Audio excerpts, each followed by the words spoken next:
She had nothing left. No name anyone remembered, no door left to knock on. Just the rain, the alley, and three men who'd already decided what happened next. Then he stepped out of the dark, not to save her. Men like Kang Tae-hyun didn't save people. They eliminated problems. But something in her eyes stopped him cold. Something that looked exactly like what he'd buried the night he lost everything to. What happened in that alley didn't just change two lives. It started a war. If this story already has you hooked, hit that like button right now and drop your city in the comments below. I want to see how far this story travels. Now settle in. This one's going to take everything you've got.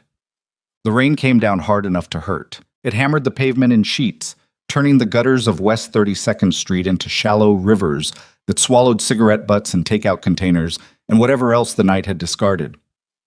The restaurants had shut their lights an hour ago. The karaoke bars still pulsed with color behind frosted glass, neon bleeding pink and gold into the wet street.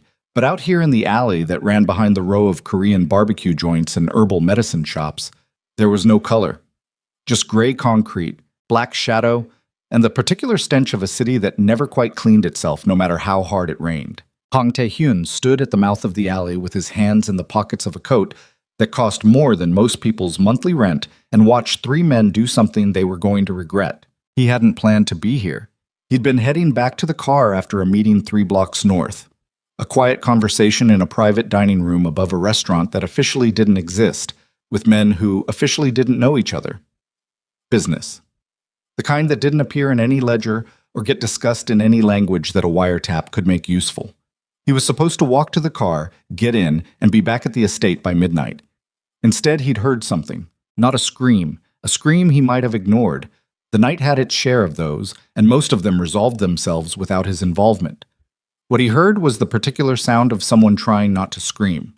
That tight, controlled stillness of a person who understood that making noise would only make things worse. He knew that sound the way you knew the sound of your own heartbeat. From the inside, he turned into the alley without thinking about it. That was the first sign that the night was going sideways. The three men had her pushed against the wall beneath a broken fire escape, the metal overhead dripping water down in a thin, steady stream that soaked the collar of her jacket. She was young, late 20s, maybe. Black woman, natural hair plastered flat by the rain, jaw set in the particular way of someone who had decided that whatever happened next, they were not going to beg. Her hands were up at chest level, palms open, the universal gesture of someone stalling. Buying seconds, trying to find the angle. 2 of the men were in front of her. Third was to her left, cutting off the exit. All 3 were big, the muscle-built fast kind that came from correctional facilities rather than gymnasiums. They weren't speaking English. Tae-hyun caught fragments.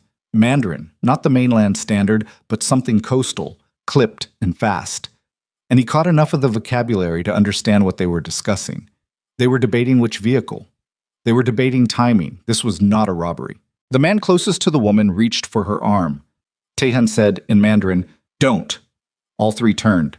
He was still standing at the alley entrance, hands still in his pockets, rain coming off the brim of his hat in a thin curtain. He looked, to anyone who didn't know better, like a businessman who had taken a wrong turn. He was lean, not visibly imposing, somewhere north of 40, with a face that had gone quiet and still in the way that certain faces did when they had spent too long around violence and learned to stop performing reactions to it. The closest man laughed, said something to the others. The gist, who was this old man in the nice coat? "Walk away," the man said, switching to English now, showing Tae-hyun the particular courtesy of letting him understand his own dismissal. "Not your business." Tae-hyun looked past him at the woman. Their eyes connected for a fraction of a second. Hers were dark, exhausted, and contained behind them a specific kind of intelligence, the kind that had spent years reading situations fast enough to survive them.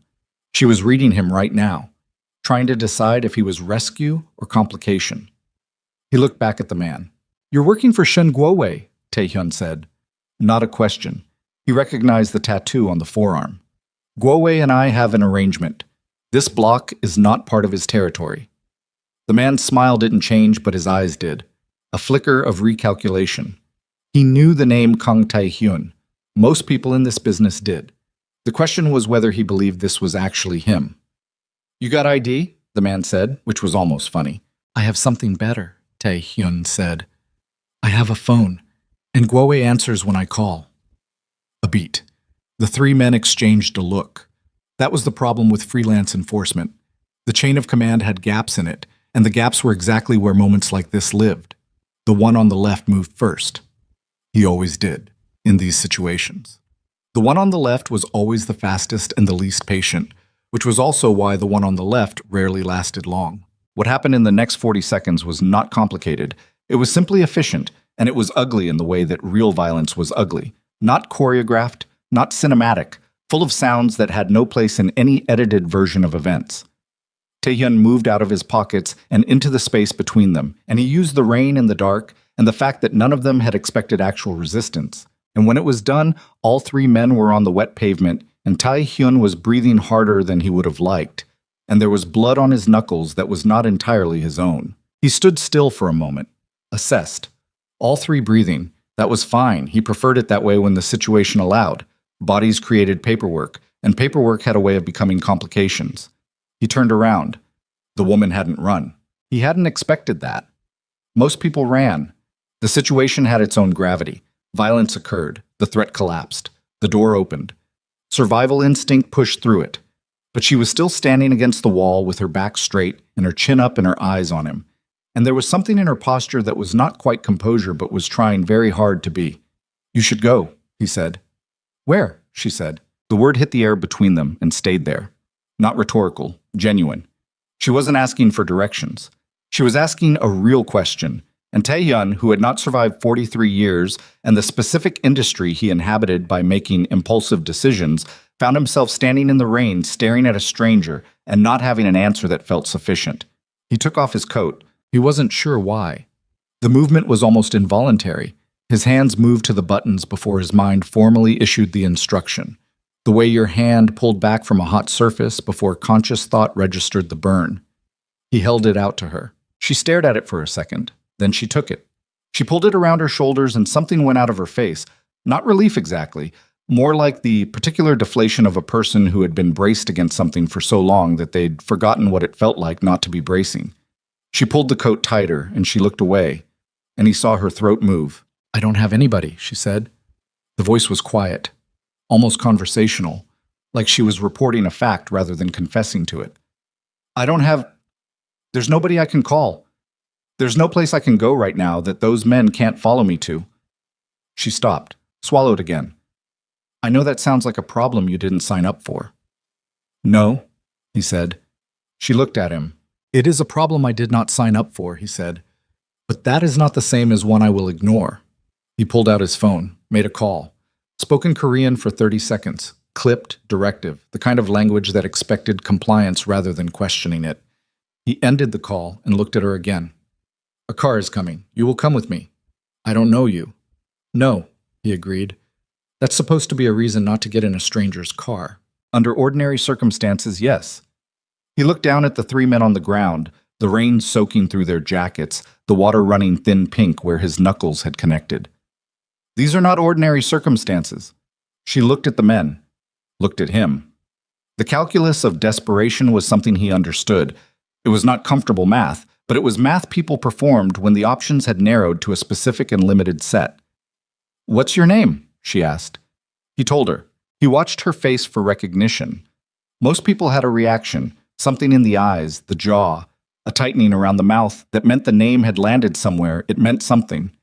She had no reaction, which meant either she genuinely didn't know it or she was very, very good at not showing things. He suspected both were partially true. "Zuri," she said. "Zuri Bennett." The car arrived at the alley entrance. Black, sleek, windows that told you nothing about what was inside. The rear door opened from within. Zuri Bennett looked at the car, looked at the alley, looked at Taehyun, made the choice that people made when they were out of choices, which was still a choice, just made with different math than the ones that came before it. She walked toward the car. The estate was 40 minutes north of the city, past the point where the highway exits began to space further apart, and the lights along the road grew sparse, and the sky actually showed stars through the breaks in the cloud cover. The property was behind a gate, and behind the gate was a long drive lined with old trees. And at the end of the drive was a house that was too large and too quiet and lit in the particular way of places where security was not decorative. Zuri said nothing for most of the drive. Taehyun respected that. He sat across from her in the back of the car and looked at his phone and made 2 more calls. Terse, Korean, the kind of operational instructions that moved people and information without explanation. The man in the passenger seat up front, who Zuri would later learn was named Jin, did not turn around once during the drive. He sat like a piece of furniture that happened to carry a weapon. Taehyun's coat was still around her shoulders. She hadn't taken it off. He noticed that. Inside the estate, a woman named Mrs. Cho, 50s, iron-haired, with the bearing of someone who had been running large households long enough that she had ceased to find anything genuinely surprising, met them in the entrance hall and took Zuri in with a single comprehensive glance and produced, seemingly from nowhere, dry clothes, towels, and a tray of something hot. "She'll need a room," Taehyun said. Mrs. Cho had apparently already arranged this. She led Zuri toward the east wing stairs. Zuri stopped at the base of the staircase and turned back. Taehyun was still in the entrance hall, jacket off now, loosening his tie. There was a bruise forming along the left side of his jaw that he either hadn't noticed or wasn't concerned about. Probably the latter. "Why are you doing this?" she asked. He looked at her. It was a direct question and it deserved one. He could have given her the answer that was easiest. Obligation, pragmatism, a code that covered civilians caught in crossfire. All of those were partially true. "Because you asked where you could go," he said, "and I didn't have an answer that I was willing to give standing in the rain." She held his gaze for a moment, and he had the uncomfortable sensation of being examined by someone who was substantially sharper than the situation she'd been found in suggested. Then she turned and followed Mrs. Cho up the stairs, and Taehyun was alone in the entrance hall, with the rain still hammering the windows and the low hum of the security system and whatever it was that had just begun. He didn't sleep well. He rarely did. There was a period, years ago, before the war for the Eastern Corridor, before his wife's accident, before the weight of what the organization had become settled into his bones like weather, when sleep had been a simple and reliable thing. Now it was a negotiation. He managed 4 hours on a good night and woke up at angles from whatever dream had been working on him. Tonight he sat in his study until almost 3 in the morning, working through the stack of things that required his attention. Satellite reports on 3 distribution networks. A dispute between 2 lieutenants in the New Jersey operation that had metastasized from personal to professional in a way that would require surgical resolution. A communication from Shen Guowei's people sent before tonight's incident that he now viewed in a different light. Guowei's reach into Koreatown had been expanding for 6 months. Tonight's men might not have been freelance after all. He made a note, sent an encrypted message to 2 people who dealt in the currency of information, sat back in the chair and looked at the window where the rain was thinning out, the clouds pulling apart at the seams to show a fragment of dark sky. In the morning he would need to know who Zuri Bennett was, not as a threat assessment, or not only. He would need to know who she was because he had brought her inside his walls, and inside his walls there were 2 children who did not need any more disruption than their lives had already accumulated, and there was an organization that watched everything their boss did and drew conclusions from it. And there was a specific category of enemy who would interpret any connection between Kang Tae-hyun and a woman he did not know as an exploitable vulnerability. He already knew, with the specific certainty of experience, that tonight had not resolved cleanly. Tonight had opened something. He just didn't know yet what kind. She was up before 6. Zuri had not slept, or had slept in the shallow, defensive way that she'd learned in the years since there had been no safe place to sleep deeply. Eyes open at every sound, body cataloging exits, brain maintaining enough consciousness to respond if the situation changed. The room they'd given her was large and clean and contained more furniture than she owned, and a window that looked out over a garden that was, even in the November dark, clearly maintained with an exacting standard of care. She sat on the edge of the bed in the borrowed clothes, soft, clean, somebody's guest room provision, and thought about the last 48 hours, which was the productive kind of thinking she did when panic wanted to come in and she refused to let it. 48 hours ago, she had been in her apartment in Crown Heights, which was an apartment that her landlord was in the process of reclaiming because the building had been sold to a development company, and the development company had a use for the space that did not include its current tenants. 48 hours ago, she had gotten the certified letter confirming what she'd been told was coming and had sat on the floor of the kitchen because there was no chair. She'd sold the furniture 3 weeks ago to cover 2 months of back rent she'd already lost, and had understood that the tether she'd been holding onto had finally run out of slack. She'd gone to Koreatown because she knew someone there, or she'd thought she had. A woman named Renee, who'd been a colleague, sort of, at the nonprofit organization Zuri had been working for before it had run out of funding and shut its doors in August. Renee, who had said she knew of a room available and a possible job lead, and had stopped returning calls 2 weeks ago. Zuri had gone anyway because she was out of other directions to move in. She had found, instead of Renee, 3 men in an alley, and she had found Kang Tae-hyun. She turned the name over in her mind. The absence of reaction the night before had been genuine, in the sense that she didn't know the name specifically. But she wasn't naive. She'd ridden in the car. She'd seen the estate. She'd watched Mrs. Cho manage the arrival of an unexpected guest at 11:30 at night, with the practiced calm of someone for whom unusual circumstances were entirely routine. She'd seen Jin, who sat in the front seat, like a piece of armed furniture. She had seen the way the gate staff had moved when Tae-hyun's car arrived. Fast, deferential, organized. She knew what kind of world this was. She simply didn't know the specific name the world operated under around here. The question was what she did with that. She heard it at 6:12. Small feet on hardwood, the particular pattering rhythm of a child moving with determined speed. The sound stopped outside her door. A pause. Then a small, considered knock. She opened the door. 2 children, a boy and a girl. The boy was older, 8, maybe 9, with his father's jaw and careful eyes, dressed already in what looked like school clothes, standing with the posture of someone who had been informed that posture mattered. The girl was younger, 6 at most, and was holding a stuffed animal that had once been a rabbit and was now primarily a collection of textile memories of a rabbit, its ears worn thin from years of handling. The boy said, in English that carried the particular precision of someone who had learned it as a third language after Korean and probably Mandarin, "Mrs. Cho said there was a guest." "There is," Zuri said. "That's me," the girl said around the ear of the rabbit. "Are you staying?" Zuri looked at the girl, at the worn rabbit, at the boy with his careful posture and his father's eyes. "I don't know yet," she said honestly. The boy considered this. "Sua wanted to know," he said, with the gravity of someone translating a diplomatic message. "She usually wants people to stay." "Do you?" Zuri asked him. He thought about it. "It depends," he said, which was a remarkably adult answer from a 9-year-old, and something about it landed in Zuri's chest in a way she didn't fully examine. "I'm Zuri," she said. "Hanjun," the boy said. "She is Sua, our father's name you probably already know." "I know it," she said. He nodded, apparently satisfied with this confirmation. Then, "Breakfast is at 7. Mrs. Cho makes eggs on Thursdays, if you want to come." He delivered this with the tone of someone extending an invitation that they were personally neutral about, but were extending on behalf of a party who was not neutral. He glanced down at his sister. "We should go get ready," he said to her, with the careful authority of a child who had been managing another child for longer than should have been necessary. They went.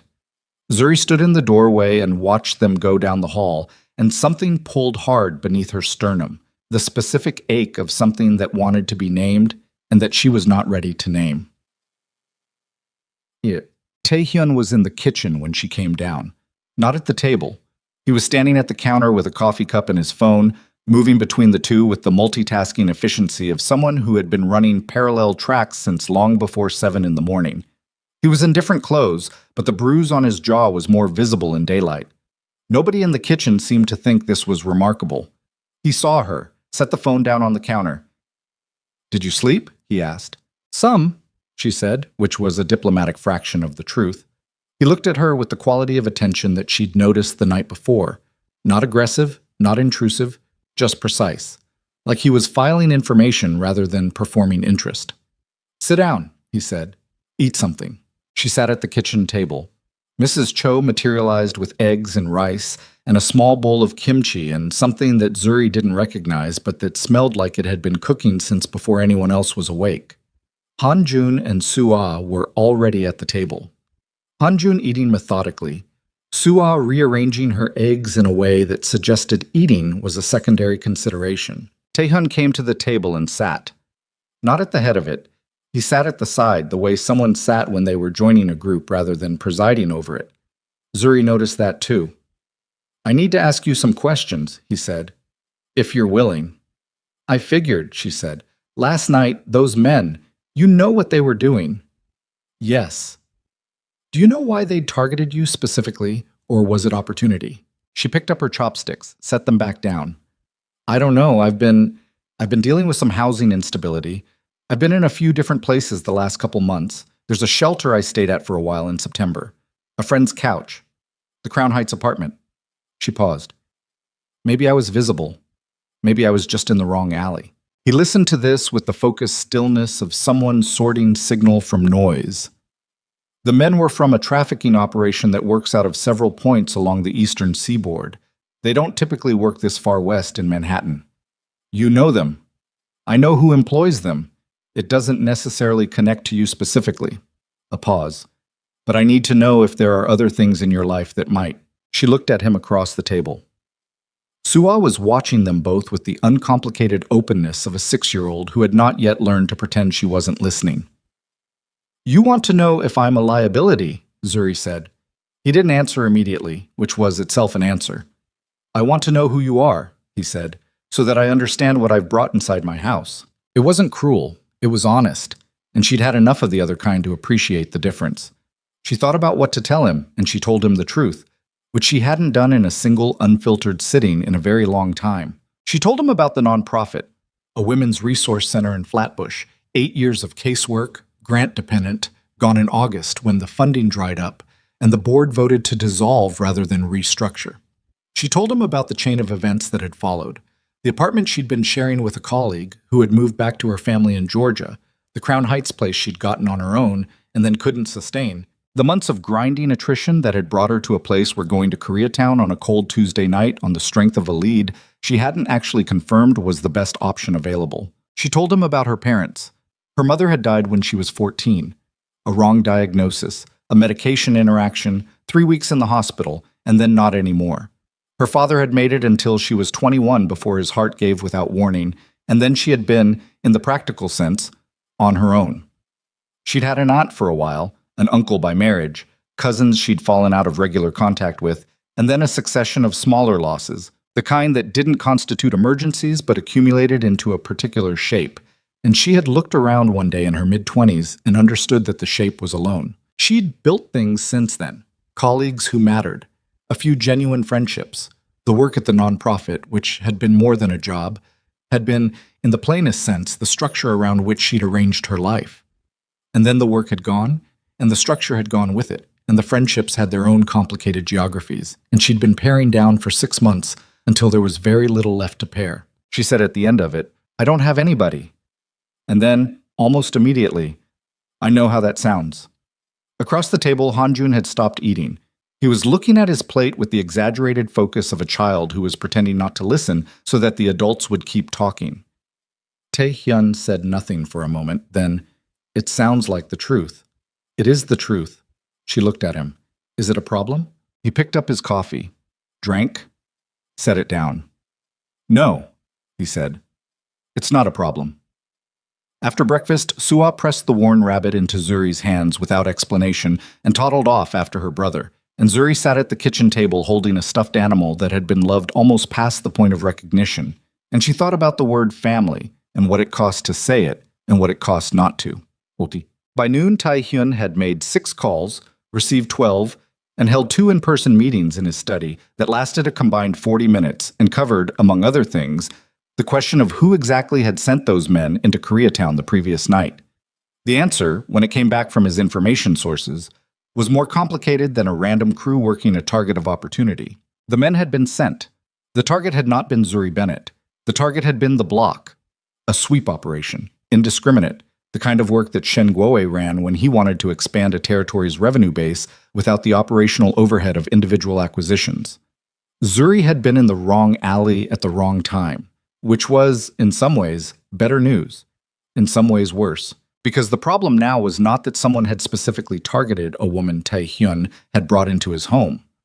The problem was that Shen Guowei was running operations inside Koreatown, which was the heart of Tai Hyun's legitimate business interests and the buffer zone around his actual interests, and doing it with a boldness that suggested he no longer felt the constraints that had previously applied. That meant either Guowei had information that had made him confident, or he had muscle that had made him confident, or both.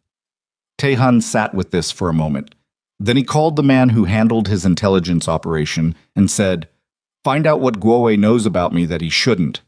He spent the afternoon at his desk, and then at 4:30, he heard something he didn't hear often in this house. Laughter. He walked to the window. Below, in the back garden, bare-limbed trees, the last of the autumn roses gone to hip, the November light already thinning at the edges. Suah was running in circles around Zuri, who was attempting to demonstrate something that Suah was attempting to replicate and failing at, which was apparently the entire point, because Suah's failure produced a shriek of delight that carried all the way up to the second floor. Han Jun was sitting on the garden bench with his homework, not participating, but not inside either. He was watching, in the careful way he watched everything, and once or twice Tae-hyun saw the corner of his mouth move in the specific direction of something that was trying to decide if it was allowed to be a smile. He stood at the window for longer than was necessary. That evening, she came to find him. He was in the garden himself by then, the children back inside for dinner and homework, and the routine that Mrs. Cho maintained with the steadiness of continental drift. He was standing near the dormant rose bed with a glass of water, doing what passed for decompression at the end of his kind of day. Zuri came out in a coat that Mrs. Cho had apparently produced from somewhere. The estate had closets that predated specific occupants, and stopped a few feet away. "I want to know what I walked into," she said. "The real version." He looked at her. The light in the garden was gray and thin and honest. "What do you already know?" "I know you're not a businessman," she said. "I know this house has more security than a bank. I know you made a phone call this morning that resulted in information about last night's men by 2 this afternoon, which is not something a businessman can do." She paused. "I know the Korean community in this neighborhood maintains a very specific kind of quiet about your name. And you want to know what that name actually means?" "I want to know what I'm inside," she said, "so I can decide what I'm going to do." He appreciated that. She wasn't asking him to justify it or explain it in terms that made it comfortable. She was asking for the facts so she could assess the facts and make a decision like an adult who had been doing that without assistance for most of her life. He told her. Not everything. Not the parts that had no relevance to her immediate situation, but enough. The organization. The legitimate businesses that were both real and functional and also structural covers for the other work. The territory. The current state of the Eastern Corridor, which was more contested than it had been in a decade. Shen Guowei's name and what it represented. She listened without interrupting. When he was done, she was quiet for a moment, looking at the garden. "Those children," she said, "they don't have a mother." "She died," he said. 3 years ago. A car accident on a road I should have insisted she not drive on. The should have was not something he said lightly or often. Zuri seemed to understand that it wasn't light. "They've been growing up in this," she said. "Yes." A pause. "It is not the life I planned for them." "But it's the one they have." "Yes." She looked at him. "Why did you tell me all of this?" "Because you asked a direct question," he said, "and you deserved a direct answer. Most people in your position don't feel that way." "Most people in my position," he said, "have made their peace with it. I have not always." He looked at his water glass. "I don't explain that often either." She nodded slowly. The garden was getting dark. Somewhere inside the house, Suah was making a noise that was probably related to the bath time negotiation Mrs. Cho conducted every evening with the patience of a veteran diplomat. "I'll stay," Zuri said. "For now, until I figure out where I'm going." "There's no timeline," he said. "There should be," she said with a precision that he recognized, the voice of someone who had learned the hard way what happened when you got comfortable in a borrowed space. "I don't want to be a charity case." "You are not a charity case." "Then what am I?" He thought about the question, not the tactical version, the real one. What was she?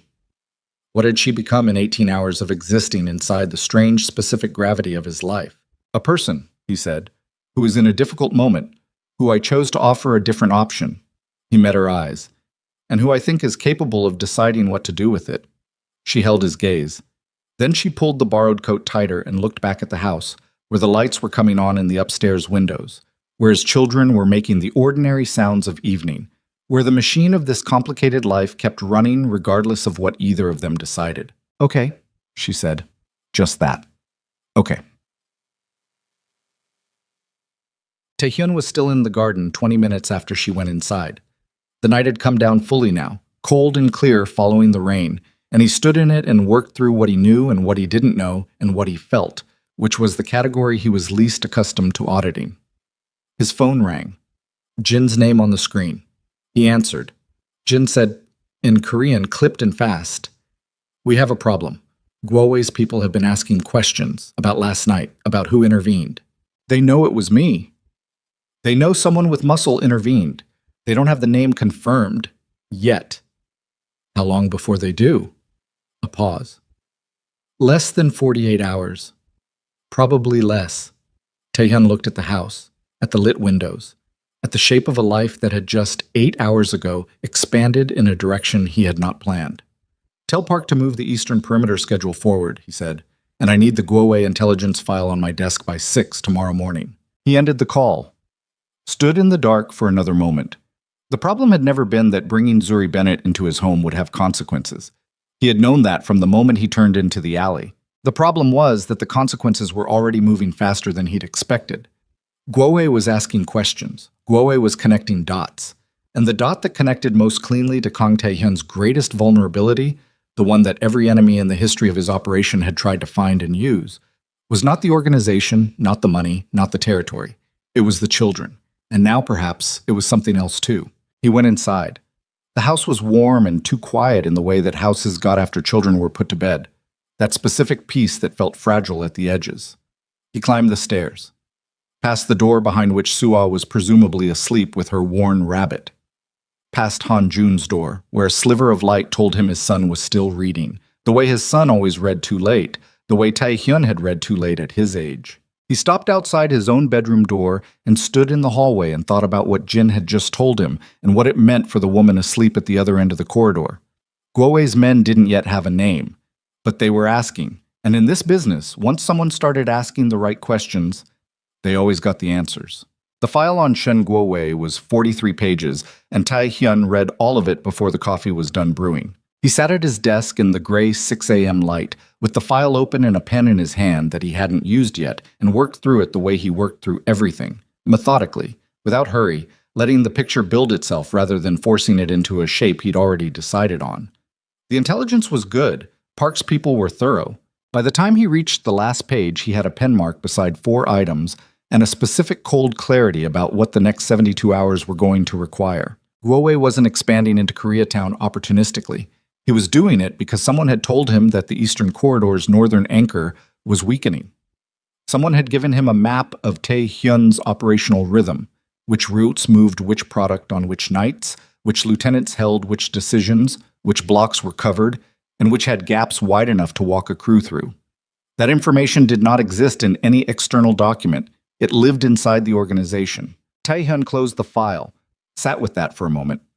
Outside, the garden was a pale smear of frost and dead grass, the trees skeletal against a sky the color of old concrete. Somewhere in the house, he could hear Mrs. Cho moving. The particular sound of a household beginning its day, kettles and cabinet doors, and the low murmur of the kitchen radio, she kept tuned to a station that played old Korean ballads at a volume just above silence. He picked up his phone and called Park. "Who had access to the northern route schedule?" he said, without preamble. Park was quiet for exactly 2 seconds. Not the quiet of surprise, the quiet of a man who had been expecting the question and had been deciding how to answer it.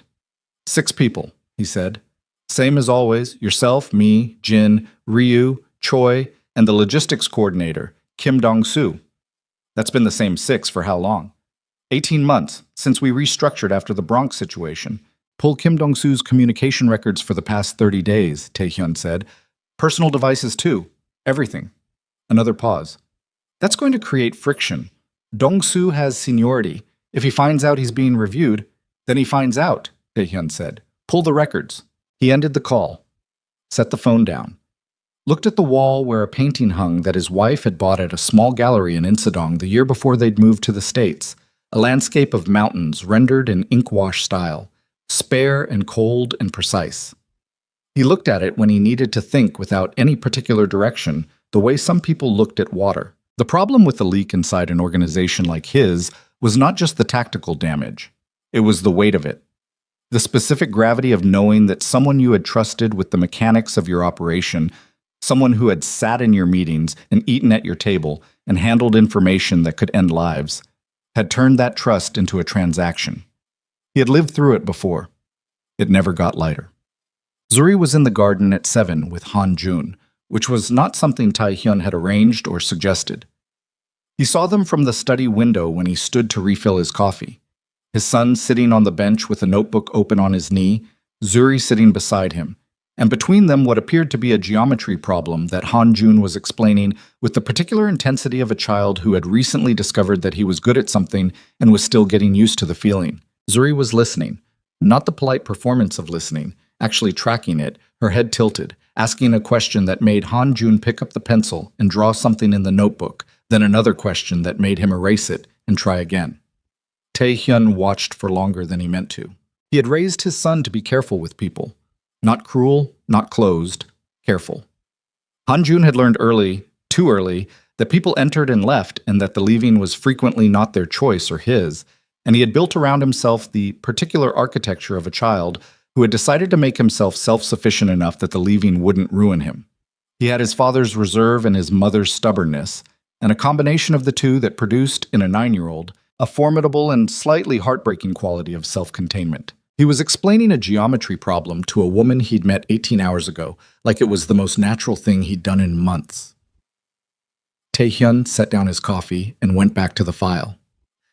The friction Park had predicted arrived at 10:15 in the form of Ryu Seong-min, who knocked on the study door with the specific knock of someone who was furious and had decided to express it as punctuality. Ryu was 41, had been with the organization since before the restructure, and operated the Northern Corridor with an efficiency that Tae-hyun had depended on and that Ryu knew Tae-hyun depended on, which was the kind of knowledge that created, over time, a specific kind of confidence that occasionally drifted toward presumption. He sat down without being invited to sit. "You're pulling Dong-su's records," he said. "In Korean, but barely. The kind of clipped code switching that happened when a conversation was too urgent for social register." "Yes," Tae-hyun said. "Dong-su has been with us for 11 years. I'm aware. If there's a concern about his loyalty, you come to me first. I manage his section. I manage him." Tae-hyun looked at him. Ryu held the look with the steadiness of a man who had practiced this specific form of confrontation and who believed his ground was solid. The problem with Ryu's ground was that it had always been solid, which meant he had stopped checking whether it still was. "Guowei has the Northern Route schedule," Tae-hyun said.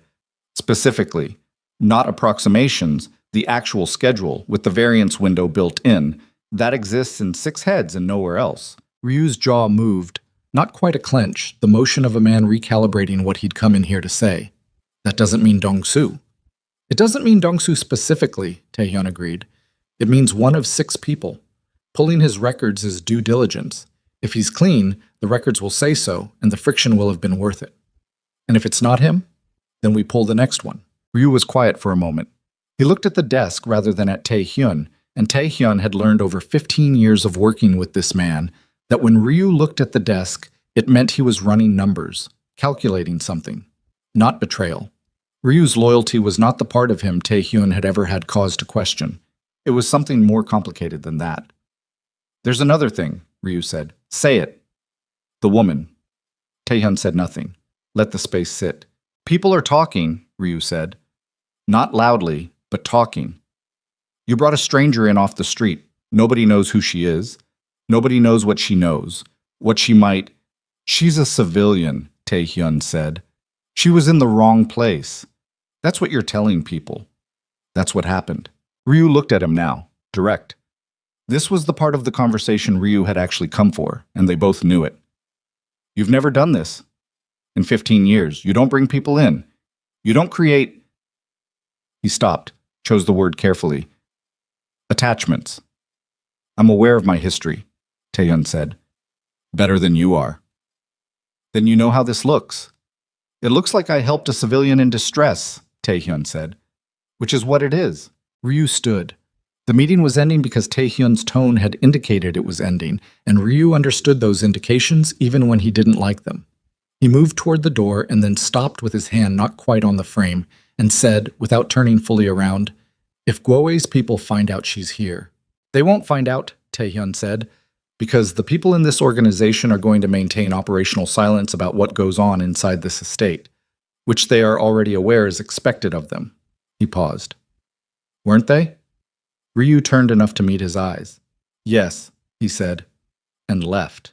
Taehyun sat in the quiet the departure left behind. Ryu wasn't wrong, technically. The concern was operationally sound. But there was something in the way Ryu had said attachments, with that particular compression of judgment behind it, that Taehyun was still sitting with when his phone buzzed with a message from Park that said, "Dongsu made 14 calls to an unregistered number in the last 30 days. First call was 37 days ago. 3 days after the route schedule was last updated." Taehyun looked at the message for a long time. 11 years. Dongsu had been with the organization for 11 years. He typed back, "Bring him in, quietly, tonight." Zuri found the tension in the house the way she'd learned to find it in every environment she'd occupied, not through any single visible sign, but through the aggregate of small things. The way Mrs. Cho moved through the kitchen at lunch with her shoulders 2 degrees higher than that morning. The way Jin positioned himself in the entrance hall rather than the side corridor he'd occupied the previous night. The way Han Jun, who had been animated and almost loquacious about geometry in the garden, was now very quiet over his lunch and watching his father's face with the focused anxiety of a child running a continuous background assessment of the household's emotional weather. She didn't ask Taehyun directly. Not at lunch. The children were there, and whatever was running beneath the surface of his composure was being managed, with visible effort, away from them.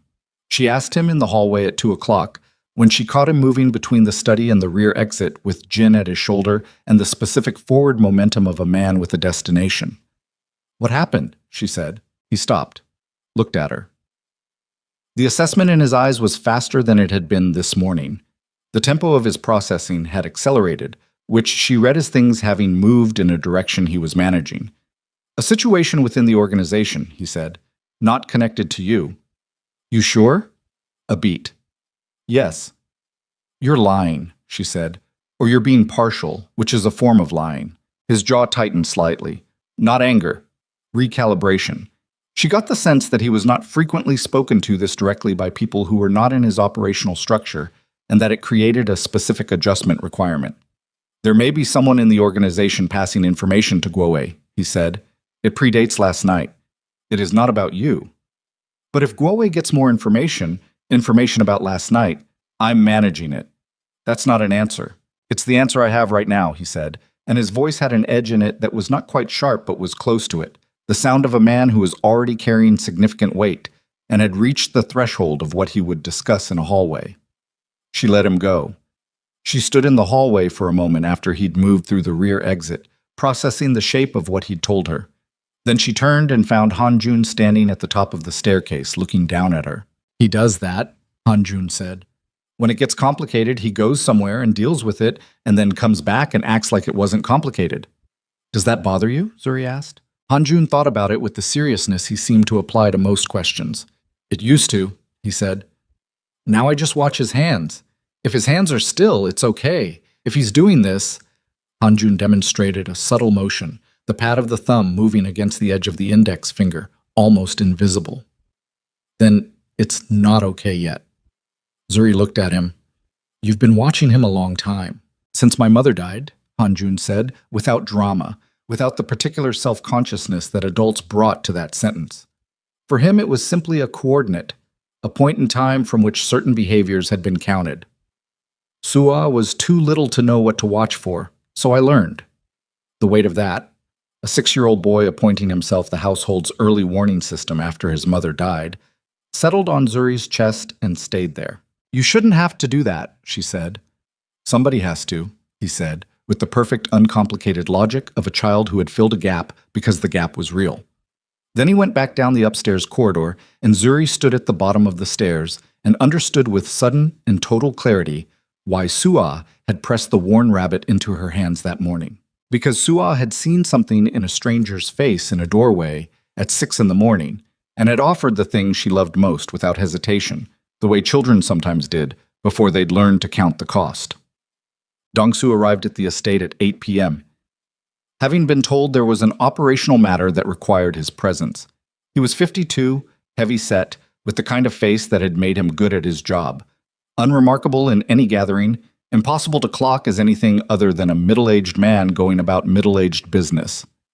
He'd coordinated logistics for the organization through 2 territory wars, a federal task force investigation that had gotten uncomfortably close 3 years ago, and the internal restructure that had followed the Bronx situation. He sat down across from Tae-hyun in the room that the estate used for these conversations.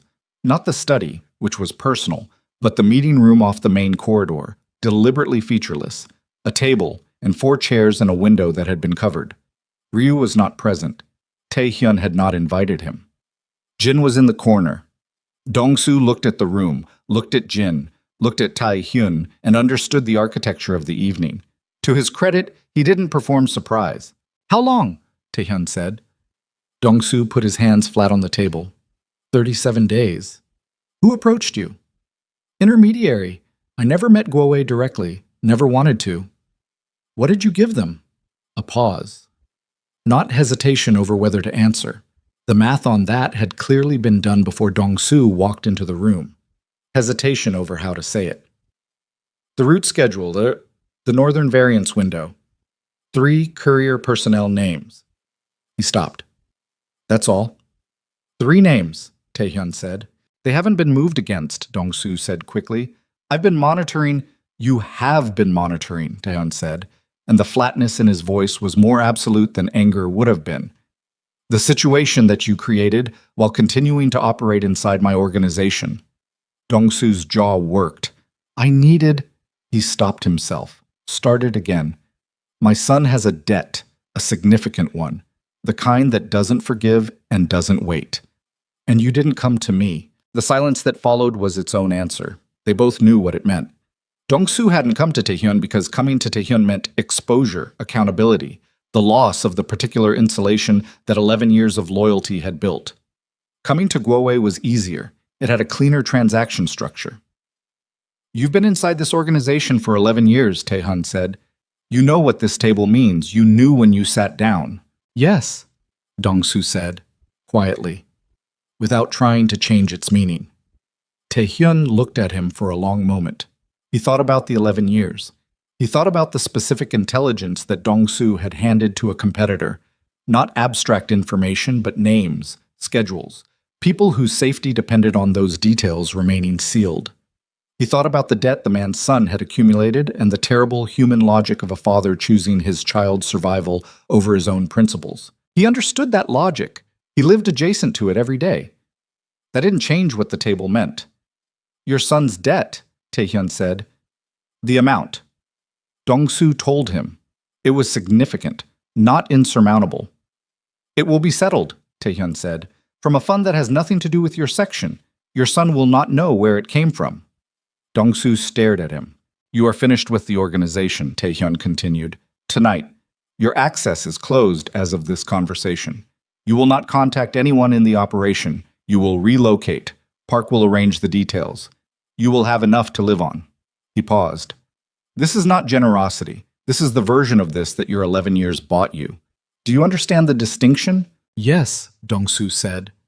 His voice had changed, lost whatever it had been holding itself around. He looked like what he was, a man who had made a choice that could not be unmade, and who was receiving a mercy that he had not expected and did not know how to carry. "The 3 couriers," Tae-hyun said. "I need every detail of what Guowei's intermediary asked about them." They spent another 40 minutes on the specifics. When Dongsu left, with Jin following him to the gate, not aggressively, just ensuring the exit was clean, Tae-hyun sat alone in the meeting room and looked at the covered window and thought about the distance between what an organization required and what a human being could sustain. The couriers would need to be moved tonight. New documentation, new routes, new contact protocols. That was Park's next 6 hours. The intelligence Guowei already had would need to be evaluated for what it enabled and what operations were now compromised. Ryu was going to have to be told, and Ryu was going to have to absorb the fact that a man in his section had been running a parallel transaction for over a month without Ryu catching it, which was going to go down in a specific way that would require careful management. And Guowei, who now had enough to begin mapping the Northern Corridor's vulnerabilities, was going to act on that information within a window that was probably shorter than comfortable. Taehyun picked up his phone, made the calls, set things moving. He went back to the main house at 10:30. The children were long asleep. Mrs. Cho had left a covered plate on the kitchen counter that he didn't eat. He stood in the kitchen in the quiet and felt the weight of the evening arrange itself in his chest alongside everything else he carried, the accumulated mass of what running something like this actually cost, the specific toll of it that never showed up in any accounting. He heard footsteps on the stairs. Soft. Careful. Someone who was trying not to wake the house.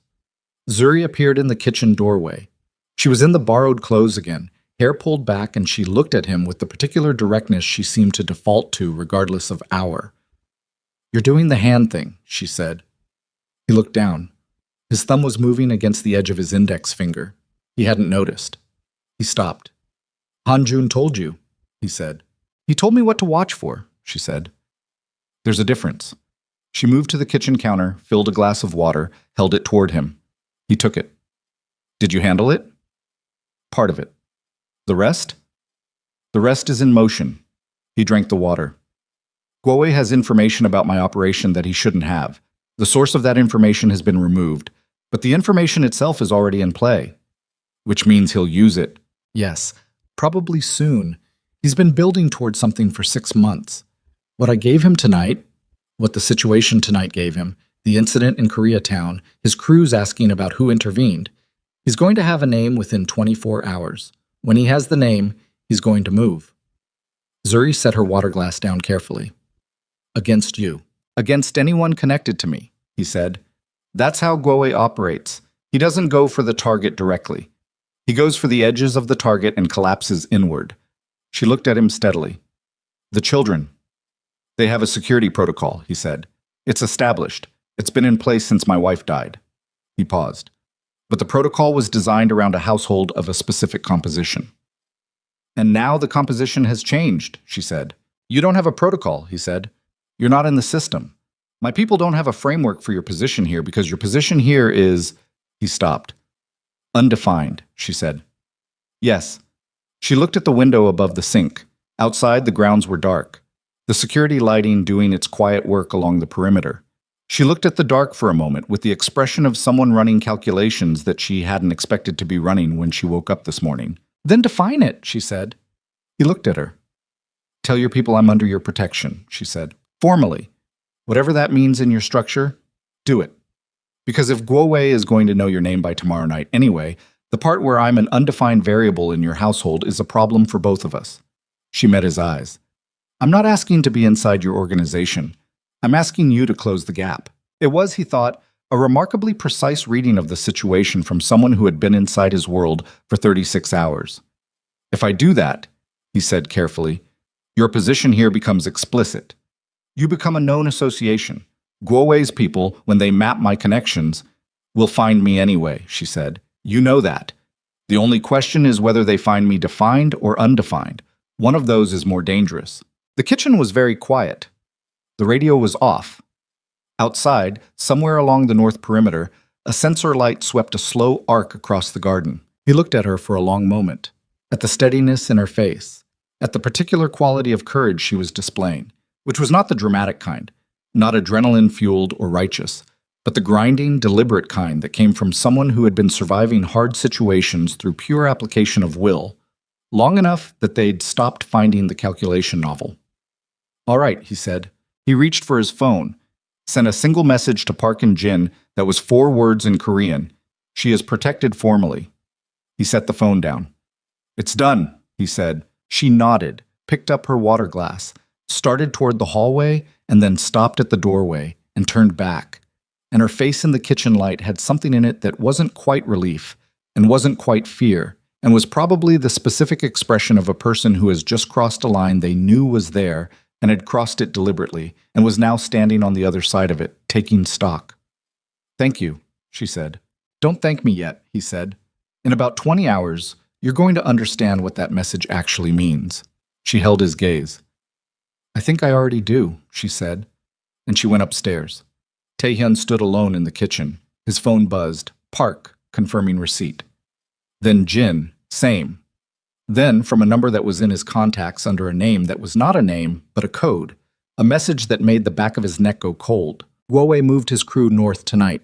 Not a probe. Full deployment. He already has the name. He's not waiting. Taehyun read the message twice. Set the phone down on the counter with the specific deliberateness of a man who was choosing not to react until he had something useful to do with the reaction. 20 hours, he'd told her. He'd been wrong. They had until morning. He called Park at 11:47 and said 4 words. Move the children now. Park didn't ask questions. That was what 11 years of working together produced. The specific trust that lived in the gap between instruction and execution, the place where most organizations broke down, and his had learned not to. Taehyun heard Park's voice shift into operational register before the call ended, the particular compression of a man switching from standby to active in real time. Taehyun was already moving when he hung up. Out of the kitchen, up the stairs, down the corridor to Sua's room first, because Sua was younger and slower, and the sequencing mattered. He opened her door without knocking.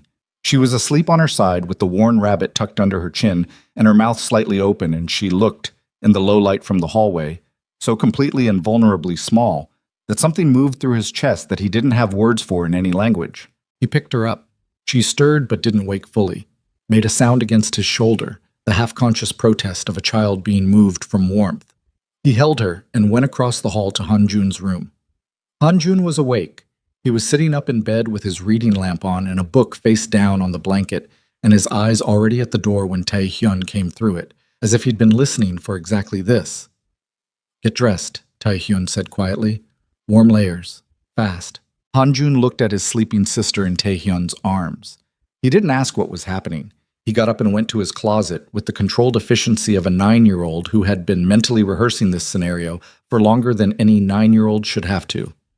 The secondary location, Hanjun said, pulling a sweater over his head. Yes. Mrs. Cho? She goes with you. Hanjun pulled on his shoes and tied them and stood up and held his arms out for his sister. Taehyun transferred Sua to him. She was heavy with sleep, her head dropping immediately to Hanjun's shoulder, the rabbit still clutched in her fist, and Hanjun held her with the practiced steadiness of a child who had been holding his sister through difficult things for 3 years. Is it Guowei? Hanjun asked. Taehyun looked at his son, at the face that was too calm, too knowing, too prepared for a conversation that no child should be prepared for. Yes, he said, because Hanjun deserved the truth and had always deserved the truth, and Taehyun had spent 3 years giving it to him in measured doses, and tonight there was no time for measuring.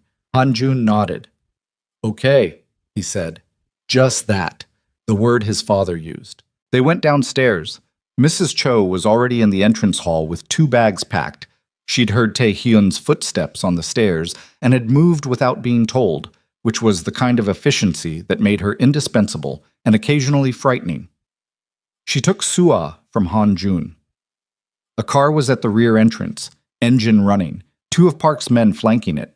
Not the regular estate staff. These were the specific people Park kept on reserve for situations exactly like this. Taehyun crouched in front of Hanjun at the rear door. His son looked back at him with those careful, assessing eyes. You know the protocols, Taehyun said. Yes. You listen to Park's people, not to anyone who contacts you that isn't on the verified list. I know, Appa. Good. He put a hand on Hanjun's shoulder, held it there for a moment. I'll be there when this is done. Hanjun looked at him with the particular expression that children produced when they were deciding whether to believe something they very much wanted to be true. Then he nodded and turned and got into the car, and Mrs. Cho got in after him with Sua still unconscious against her chest, and the car moved down the rear drive and through the service gate and was gone. Taehyun stood at the rear door for 3 seconds, then he went back inside. He found Zuri in the upstairs corridor fully dressed, the borrowed coat already on. She'd heard the movement. Of course she had. They're out? She asked. Yes. What do you need me to do? He looked at her. The question was practical, not dramatic. She wasn't asking for reassurance or context, she was asking for a task, and the specificity of it was exactly what the next few hours required. Stay close to Jin, he said. Do exactly what he says when he says it. Don't argue the reasoning in the moment. Understood. She paused. How long before they get here? I don't know. The message said they moved north tonight, so that puts them in range within hours, maybe less. He was already moving toward the study. The estate has protocols. We're running them. Taehyun. He stopped, turned. You should know, she said, and there was something in her voice that was careful in a way she hadn't been careful before, calibrated, the voice of someone delivering information they knew would land hard, that when I was downstairs earlier, I heard Jin on his radio, before you got the message. He was talking to someone, not in Korean, in Mandarin. The hallway went very quiet. Taehyun looked at her. What did he say? I only caught pieces. My Mandarin isn't strong, but I caught a number, an address format, I think. And I caught the word for tonight. She held his gaze. I might be wrong. I might have misheard, but I thought you needed to know. He stood absolutely still. The information arranged itself inside his chest with the cold precision of something slotting into a place that had been waiting for it. Jin, who had been with him for 7 years, who was in the corner of the room when Dong-soo confessed, who had seen Taehyun's face when the message about Guowei's deployment came in, who had escorted Dong-soo to the gate and stood there watching the car leave, who had known before anyone else that the children were being moved. And to where? Where's Jin now? Taehyun said, and his voice was the flattest it had been all night. I don't know, Zuri said. I haven't seen him in the last 20 minutes. Taehyun pulled out his phone, pulled up Jin's number, sent a test message, a code word, one of the operational signals that required immediate acknowledgement, watched the screen, the message delivered, read immediately. No response. He called Park. Jin, he said when Park picked up. Where is he right now? A pause. He heard Park moving, heard a door. His post was the main entrance. Let me... A longer pause. He's not at his post. Pull his access logs for the last 40 minutes, Taehyun said, and lock down the secondary location. Change the contact protocol, new verification code right now.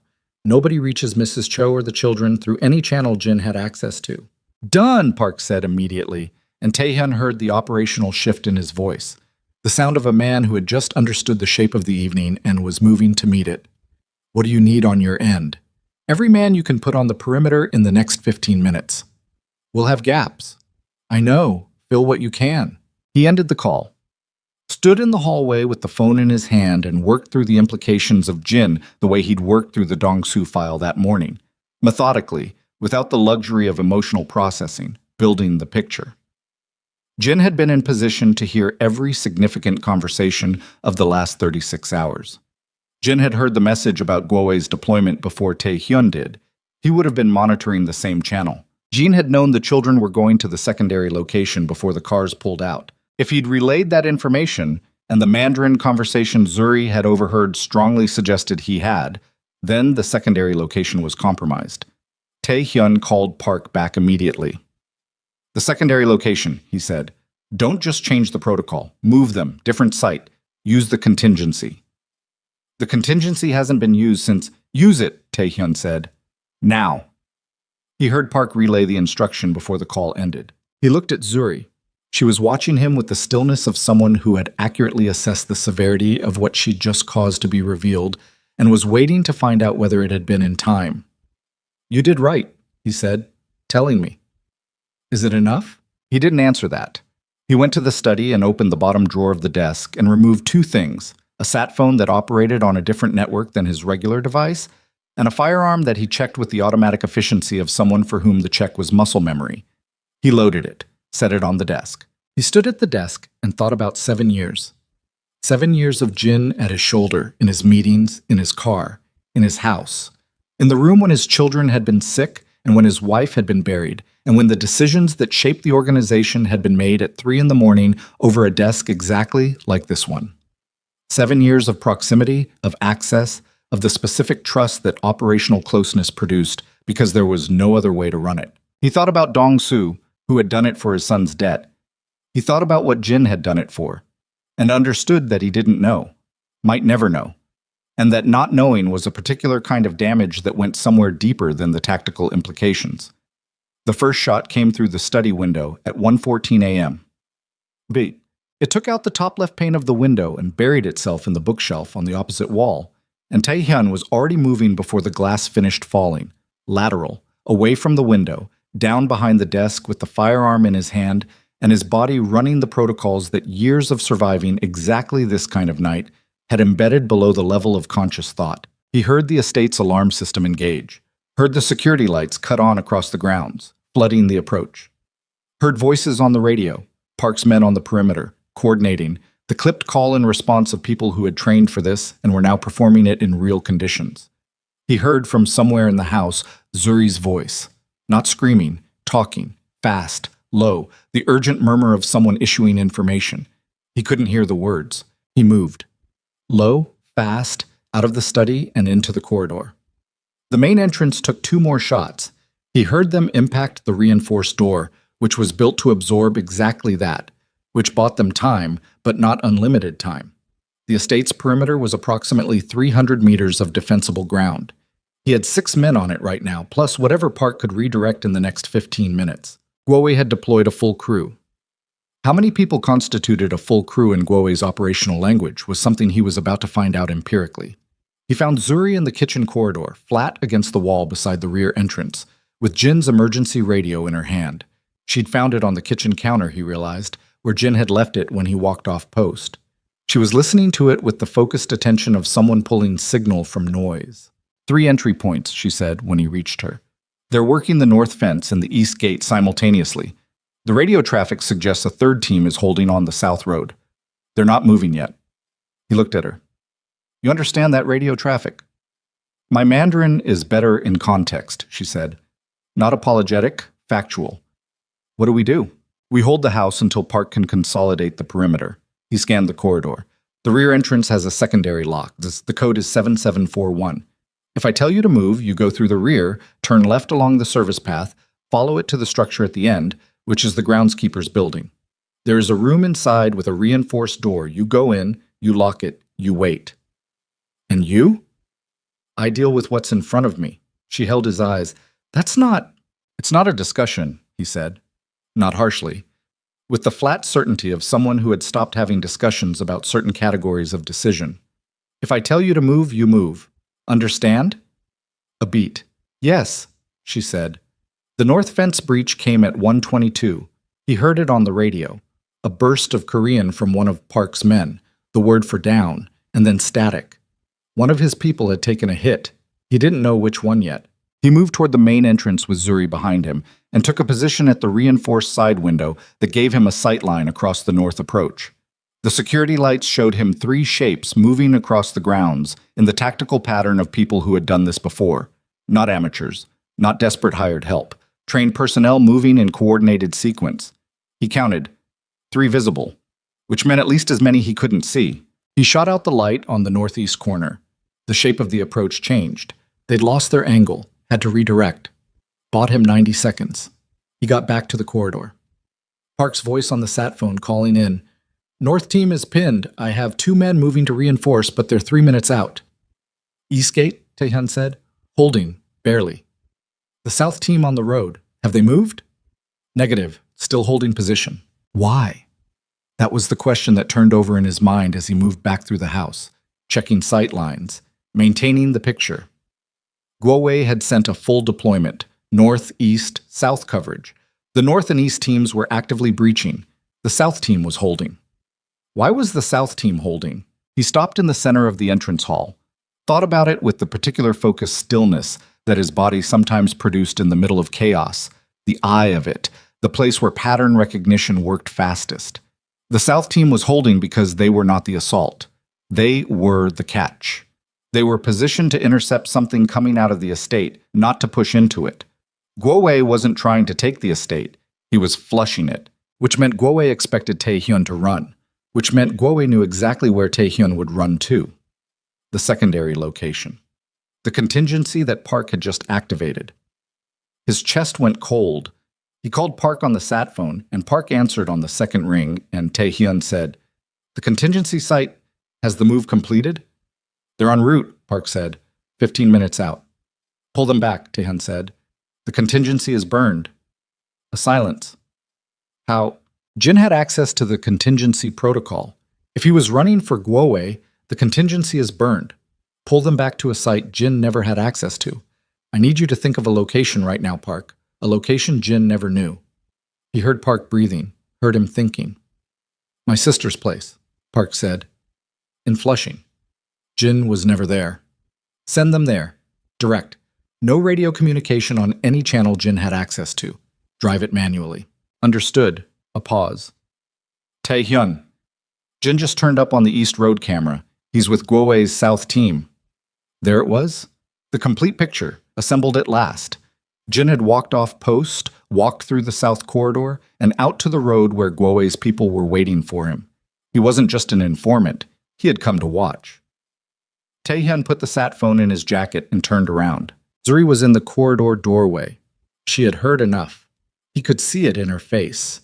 The specific expression of someone absorbing a truth that had arrived faster and harder than any preparation could have adequately addressed. Your children, she said. Park is moving them to a safe site. One Jin didn't know. He looked at her. Because of what you told me tonight. She took that in. He watched her process it. The calculation of what would have happened if she hadn't told him, if the Mandarin overheard in a hallway had seemed too uncertain to report. He saw the moment she arrived at the answer and looked away from it. A shot hit the east-facing wall, close. The plaster cracked in a line above the window. He moved toward her and she didn't flinch back. He stopped 2 feet from her and said, There's something I need you to understand right now. Tell me. What I said before, about going to the groundskeeper's building if I told you to move. That instruction is still active, but I need you to know that if the East Gate falls and Park's reinforcement doesn't hold, I'm going to do something that will change the nature of what this is. She looked at him steadily. What does that mean? It means I'm going to stop managing this defensively, he said. It means I'm going to go to the East Gate myself. And when I do that, the probability profile of the next hour changes significantly. For you. Yes. And you're telling me this because you deserve to know what you're inside, he said. You asked me that in the garden. I told you the truth then. I'm telling you the truth now. The radio burst. Park's voice, clipped and urgent. East Gate is down. They're through. Taehyun looked at Zuri. She held his gaze without looking away, and there was something in her eyes that was not fear exactly, though fear was present. It was something alongside the fear, something that had decided, in the specific way that decisions got made in moments like this, that it was not going to move. Go, she said. I've got the rear. He looked at her for 1 second, 1 full second, which was longer than the situation technically allowed, and which both of them understood was not about tactics. Then he turned and went to the East Gate, and the night opened up into something that neither of them had come to this city expecting to survive. The East Corridor was dark. The security lights on the East Approach had been taken out systematically, professionally, the way trained people cleared an approach. And he moved through it by memory and by the sound of boots on gravel outside and the specific signatures of a breach in progress. He reached the east door, reinforced steel, holding but stressed, the frame showing the first signs of yielding around the lower hinge, and took position to the left of it and waited. The door came in fast. 2 men through it moving in tandem, the practiced entry of people who expected resistance and were prepared for it. The first took Tae-hyun's elbow across his throat before he'd fully cleared the frame. The second got 3 steps inside before the situation resolved itself in a way that left him on the floor. A third man came through more carefully, having processed the 2-second silence that had replaced the expected sound of his colleagues making progress. He came through low and fast and got Tae-hyun's shoulder as Tae-hyun moved. The impact was hard enough to drive him into the corridor wall, and for a moment his vision compressed at the edges and the firearm went somewhere he couldn't immediately locate, and the man hit him again in the ribs, the specific targeted force of someone who had been told to take this one alive, or as close to it as conditions allowed. Alive. Guowei wanted him alive. He processed that information while his body processed the pain and found the calculus clarifying in an ugly way. Alive meant Guowei wanted something from him. Something operational, information, concession, capitulation. Something that required Tae-hyun functional and responsive. And the most efficient leverage for extracting that kind of concession from a man was not the man himself. The third man had him against the wall with a forearm across his throat and a gun pressed under his jaw and was saying something in rapid Mandarin. Instructions, Tae-hyun thought, about not fighting, about compliance. And Tae-hyun was almost listening to it when he heard, from the direction of the rear entrance, a sound that stopped everything in his chest. A door. Impact. Zuri's voice, short, sharp, cut off. Then nothing. The man with the forearm on his throat said, in English now, deliberate and clear, "She's already in the car. You want her to stay the way she is? You come with us." Tae-hyun went very still. The man took that stillness as compliance and eased the forearm fractionally, and in the margin of that fraction, Tae-hyun made a decision that bypassed every protocol and every calculation and every strategic framework he had spent 20 years constructing and moved in a way that was not strategic at all, was pure and violent and brutal and without architecture, the kind of movement that had no name in any training manual because it came from somewhere below training, from the place where a man stopped calculating and started burning. The forearm came off his throat. He used the half-second of the man's surprise to drive an elbow into the space below the man's ear, and when the man's knees buckled, he was already moving, through the east corridor, through the rear passage, toward the sound he'd heard. The rear entrance was open. The secondary lock had been forced, not picked, forced, which meant they'd had the time to do it, which meant Zuri had been alone back here for longer than he'd understood. The service path outside was empty. The groundskeeper's building at the end of it was dark. He ran. He ran the length of the service path, and his ribs screamed from where the man had hit him, and his breathing was ragged and wrong at the edges, and he ran anyway, because the sound he'd heard, that short, sharp cutoff, was a sound he was not going to process calmly from a tactical distance. The groundskeeper's building door was open. Inside, a chair overturned. A broken lamp. On the floor near the reinforced room's entrance, the borrowed coat. Just the coat. One sleeve twisted as if it had been pulled from a moving person, lying flat on the concrete like a shed skin. He stood in the doorway and looked at the coat, and his chest did something that had nothing to do with the broken rib he was becoming increasingly certain he had. His sat phone. He pulled it. Called Park. "They took her," he said. From the rear. How many cars went out the South Road in the last 10 minutes? He heard Park moving, heard radio traffic, heard the specific controlled chaos of a perimeter that had been breached and was being reclaimed section by section. 2 vehicles, Park said. South Road, moving fast. We have a partial plate on the second one. I need them found, Tae-hyun said. I need them found in the next 20 minutes, or I need to know where Gwawe is operating out of tonight, because that is where they are going. I know where he is, Park said, and something in his voice was different, tighter, the particular tension of someone holding information they'd been waiting for the right moment to deploy. We've had eyes on a location in Sunset Park for 6 days. Warehouse facility on the waterfront. That's where he's been running the operation out of. Why didn't I have that 6 days ago? A pause. Half a second. Jin controlled the surveillance schedule, Park said. The report was in the queue. It never got to your desk. Of course it hadn't. Send me the address, Tae-hyun said. And get me 2 cars at the front gate in 5 minutes. Tae-hyun, you have a broken... You're injured. Let me send a team. 5 minutes, Tae-hyun said, and ended the call. He stood in the groundskeeper's building for 30 seconds, looked at the coat on the floor, thought about a woman who had told him about her dead parents at a kitchen table with the particular steadiness of someone who had learned to carry weight without assistance, who had heard Mandarin in a hallway and had reported it without being certain it was relevant because the uncertainty was not sufficient reason not to tell him, who had said, I've got the rear, and meant it without performance. He picked up the coat, folded it once, set it on the workbench. Then he went to the front gate. The warehouse district in Sunset Park at 2:30 in the morning was the particular landscape of a city's functional unconscious, the part that kept running while the rest of it slept, loading docks and container yards and the smell of the harbor mixing with diesel and cold air off the water.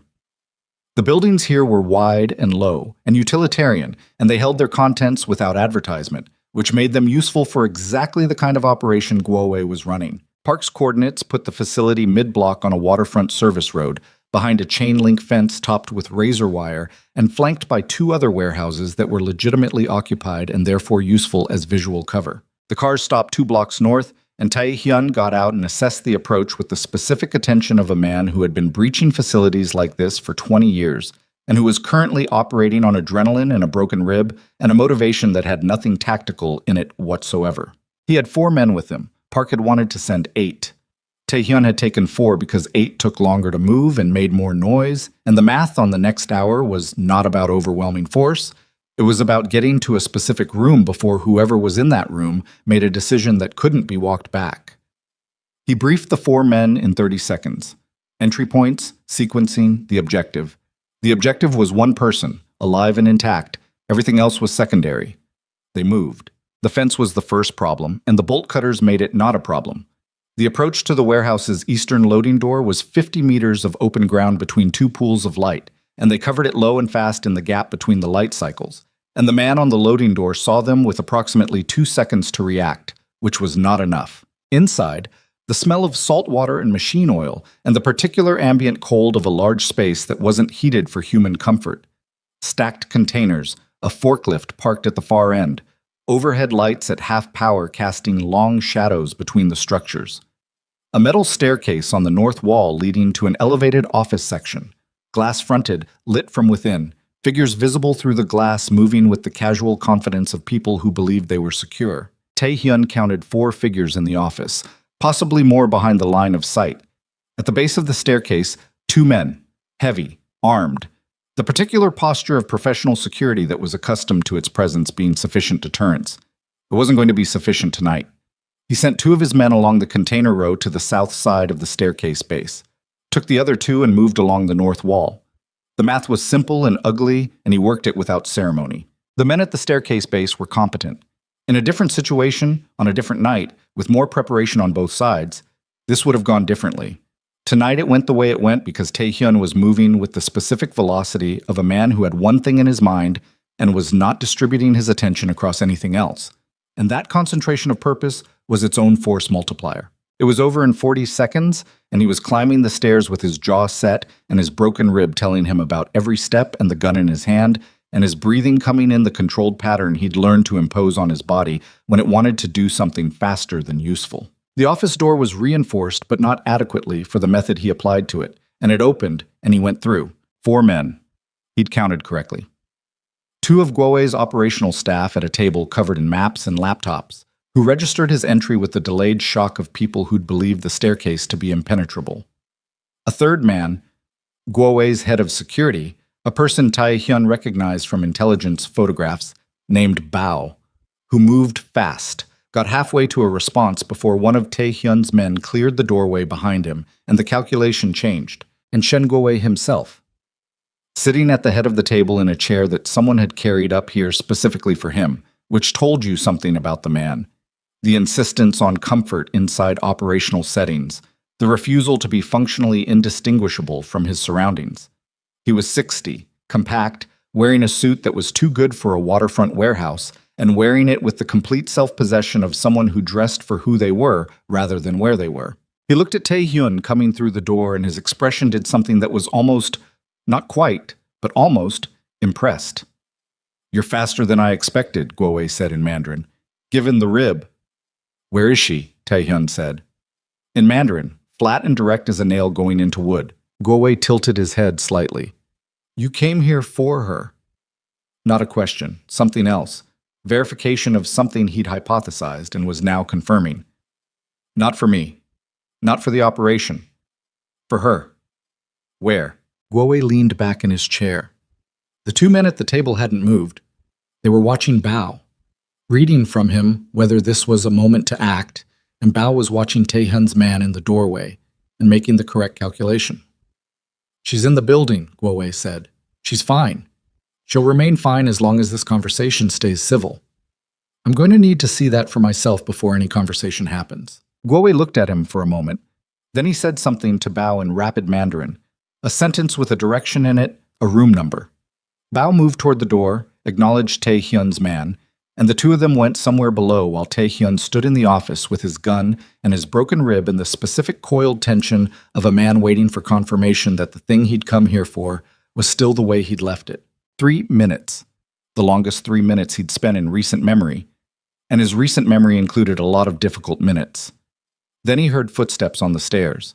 He heard two sets, Bao's heavy professional tread, and underneath it, another sound, lighter, the particular rhythm of someone who was moving under their own power, but with a constraint somewhere, something off in the cadence. Zuri came through the door ahead of Bao with her hands free, and her face set in the expression he was beginning to recognize as her default response to situations that were trying to break her. Jaw forward, eyes direct, the absolute refusal to perform distress for an audience. There was a cut above her right eyebrow that had bled down the side of her face and dried, and she hadn't wiped it off, which told him either she couldn't or she'd decided not to bother. She looked at him. The expression didn't change, didn't soften, didn't crack, but her exhale was longer than the ones before it. "You came," she said. "Yes," he said. Not elaborating, not performing it, just the fact. She moved to stand beside him, not behind him, and he noted that without comment. Guowei watched this with the evaluating attention of a man who was still running his own calculations. "You see," he said. "Fine. As I said." He looked at Zuri with the dispassionate assessment of someone appraising a variable. "She's interesting, this woman. When my people brought her in, she asked for a phone. Said she needed to make one call. When they said no, she spent the car ride quietly identifying every detail about both vehicles she could see from her position." He paused. "One of my men found her memorizing the license plate of the second car in the side mirror, not panicking, memorizing. Zuri said nothing. "She didn't know if you were coming," Guowei continued. "She was building contingencies." "Can we get to what you want?" Taehyun said. "You deployed a full crew against my estate, burned one of my most senior people to run the operation, and you want me here in this room for a conversation. So have it." Guowei folded his hands on the table in front of him. "The Northern Corridor," he said. "The territory above 28th that your organization has held for the better part of a decade. I want it formalized, documented, a transfer that my organization can reference in any subsequent dispute." "You want me to sign over territory," Taehyun said.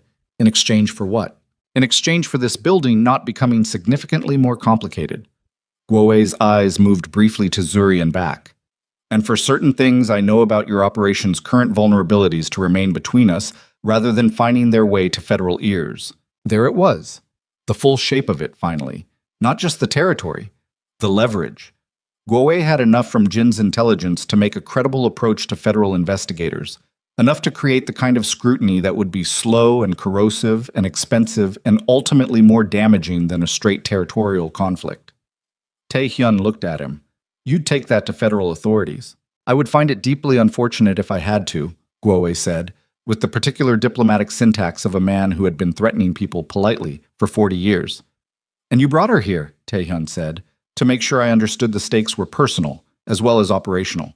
Guowei's expression shifted fractionally. "I brought her here because she was in the building when my people secured it. The personal dimension." He looked at Taehyun with something that might, in a different man, have been called recognition. "You provided that yourself. By coming here alone with 4 men instead of waiting for your organization to consolidate and respond through proper channels." He paused. "You could have sent Park. You came yourself. That tells me everything I needed to know about the value of this particular variable." Zuri said quietly, without inflection. "He's telling you that you made me more valuable as leverage by coming personally." "I know," Taehyun said. And? He looked at Guowei.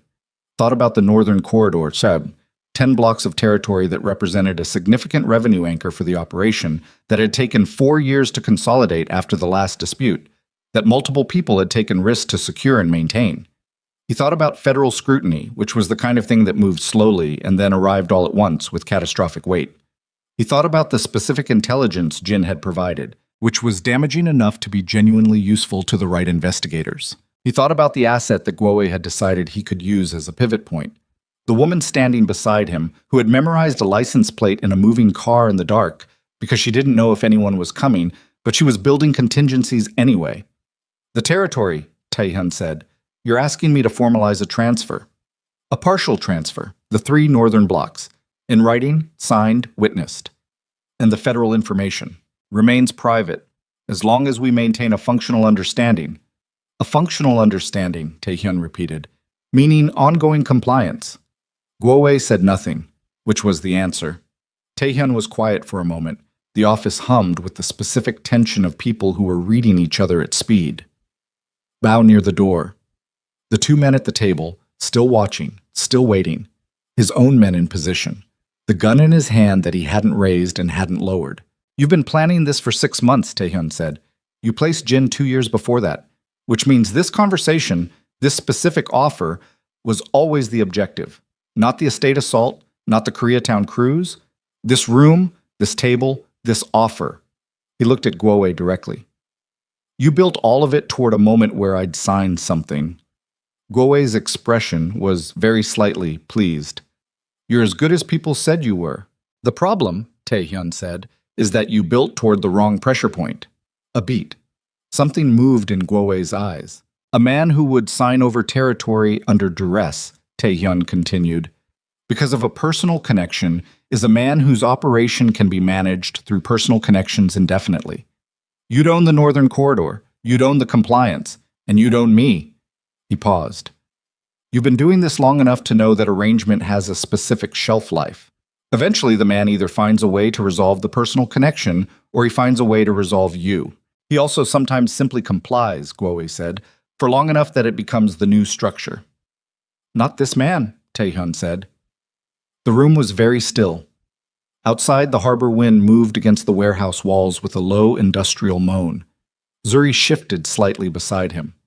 Not retreat, readjustment, the subtle movement of someone resetting their balance. He didn't look at her, but he registered it. Guowei looked at him for a long moment. Then he looked at Zuri with the assessing gaze of someone who was recalculating the value of a piece on the board. She's not afraid, he said. More observation than statement. She's been in this building for 30 minutes. She's not afraid. No, Taehyun said. Most people are afraid. She's not most people. Guowei tilted his head, looked from Zuri back to Taehyun, with the expression of a man arriving at a conclusion he hadn't fully reached before this moment. You came here for her, he said again, but not because you're attached to her, or not only. He paused. You came here because of what she represents. Taehyun said nothing. You've been running this organization for 15 years, Guowei said. Your wife died. Your children grew up inside it. You've been in rooms like this one for 20 years, and you have never once, in any account anyone has given me, acted on something that wasn't tactical. He looked at Zuri. And then this woman has been in your house for 36 hours, and you drove here with 4 men and a broken rib. He set his palms flat on the table. What does that mean? It means, Taehyun said, that I would like you to release her and let us both walk out of this building, and in return I will give you something worth substantially more than 3 blocks of Northern Territory. Guowei's expression sharpened. What? Information, Taehyun said, about the federal task force that's been building a case against your Sunset Park operation for the last 4 months. The air in the room changed. Bao moved very slightly at the door. An involuntary adjustment, the kind a person made when their threat assessment recalculated without permission. You don't have that information, Guowei said. Careful, calibrated. I had federal scrutiny of my own 3 years ago, Taehyun said. I cultivated certain relationships during that period that have remained useful. I know the name of the lead investigator on your case. I know the 2 witnesses they've been building testimony around. I know the timeline. He paused. That information is worth more to you right now than any territory I could sign over, and you know it. Guowei looked at him.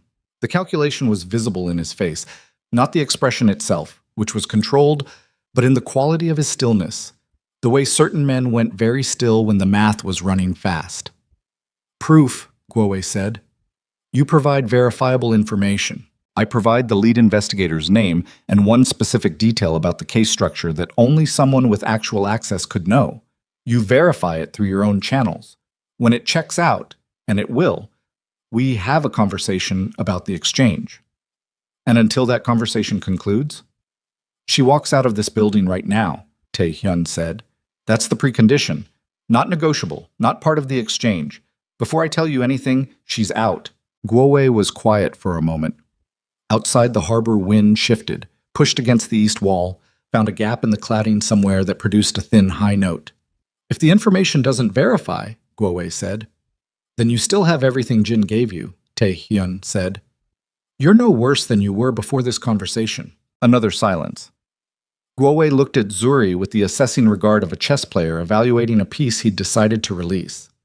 Then he looked at Tae-hyun and said, in the particular tone of a man who was making a decision he was not entirely comfortable with but recognized as correct, "She goes."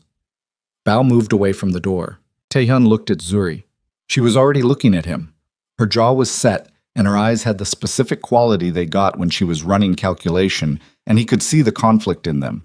The part of her that understood the situation, and the part of her that did not want to leave him in this room. "Go," he said. I know what I'm doing," he said. Low, direct. Not reassurance, statement of fact. "Park has people 2 blocks north. Tell them I said to hold their position until I come out." She held his eyes for one moment. That was several things at once, and none of them had names that were useful in this room right now. Then she turned and walked toward the door, and Bao moved aside, and she went through it. And he heard her footsteps on the metal stairs going down, and he tracked the sound of her all the way to the bottom and across the warehouse floor and to the loading door, and then she was outside, and he exhaled once and turned back to Guowei, who was watching him with an expression that was the closest thing to respect that Tae-hyun had seen on his face all evening. "The investigator's name," Guowei said. "Special Agent Dana Mercer," Tae-hyun said. "She's running the case out of the Brooklyn field office, not the Manhattan hub, because she thinks your people have a flag on the Manhattan operation. She's right. She's been running it dark for 7 months. He paused. "The primary witness she's building toward is a former logistics coordinator from your Red Hook subsidiary. His name has been changed. He's in temporary housing in New Jersey. You've been looking for him for 4 months. The blood left Guowei's face in a specific and visible way, not dramatically. The man was too controlled for drama. But the color shifted and his jaw set and the eyes went to a quality of flat attention that Tae-hyun recognized as someone receiving information that was structurally catastrophic for something they'd believed was secure. "You have the location," Guowei said. "I have the location," Tae-hyun confirmed. Guowei looked at the table, looked at his hands. "The Northern Territory," he said. "You're not signing anything." "No," Tae-hyun said. "I'm not. And the federal information on my operation. In exchange for a border agreement. Documented. The Koreatown crews pull back. The expansion north stops. Your operation stays south of 23rd. My operation stays north of it. We maintain that for 3 years with a renewal option." "You're negotiating," Guowei said, with something that might have been disbelief and might have been, again, that reluctant quality of recognition. "I came here to get her out," Tae-hyun said. "She's out. Now I'm handling the part that needed handling anyway." He looked at Guowei levelly. "You've been in my territory for 6 months. You are going to have to deal with me eventually. I'd rather do it tonight while I have something you need." The room held its breath. Bao at the door, the 2 men at the table, the harbor wind against the walls. Tae-hyun's men positioned, reading him, waiting. Guowei looked at him for a long moment with the comprehensive attention of a man taking full measure of another. Then he said, "Bao, get the documentation." And Tae-hyun breathed. Once, through the broken rib, the pain of it sharp and clarifying and almost welcome, the body's blunt reminder that the night was real and he was still in it, and it was not finished, not yet. He signed the border agreement at 2:57 in the morning with a pen that Bao produced from his jacket pocket, and a document that Guowei's people had drafted on a laptop and printed on a portable unit that someone had thought to bring to a waterfront warehouse, which told you something about the degree to which this evening had been planned. The document was 3 pages. Tae-hyun read all 3 before he signed anything, which seemed to mildly irritate Bao and did not seem to surprise Guowei at all. When it was done, Guowei took his copy and Tae-hyun took his, and they looked at each other across the table in the particular way of 2 people who have just formalized something that neither of them fully trusted, and both of them intended to honor only to the precise degree that the other honored it first. "The witness location," Guowei said. Tae-hyun gave him a number. Not an address, a contact. Someone who would provide the address upon verification of a code word that Tae-hyun also provided. 1 layer of insulation. Enough to demonstrate good faith, not enough to be catastrophic if Guowei decided the agreement meant less than the paper it was printed on.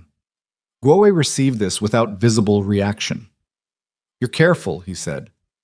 "I'm still alive," Tae-hyun said, which was the complete answer. He left the office.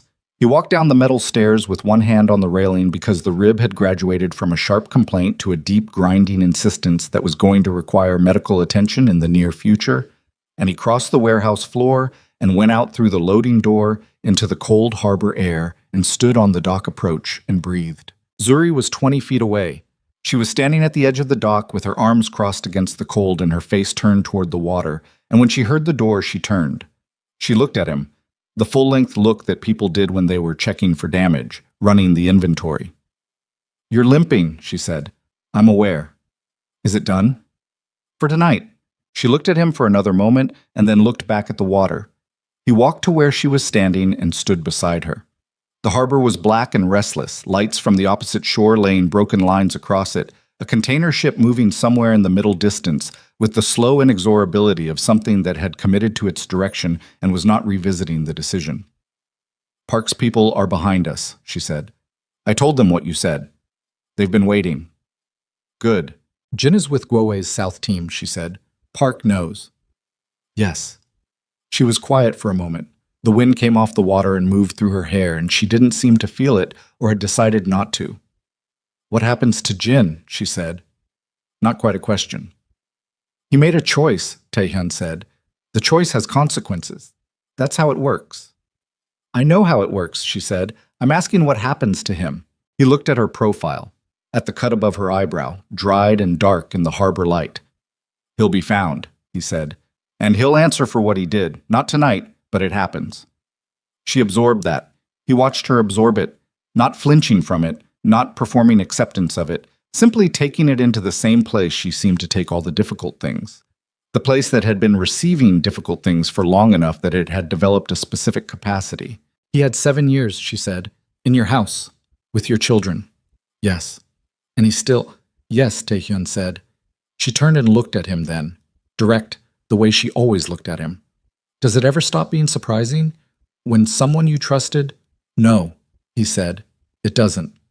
She nodded, once, slowly, like she was filing that away in the category of things that were true and that she would rather not be true but was not going to pretend otherwise. Park appeared at his shoulder, materialized, really, with the particular noiselessness that made him good at his job. "Cars are ready," he said. "Mrs. Cho is at the Flushing location. Children are secure. Hanjun is awake." "Of course he is," Taehyun said.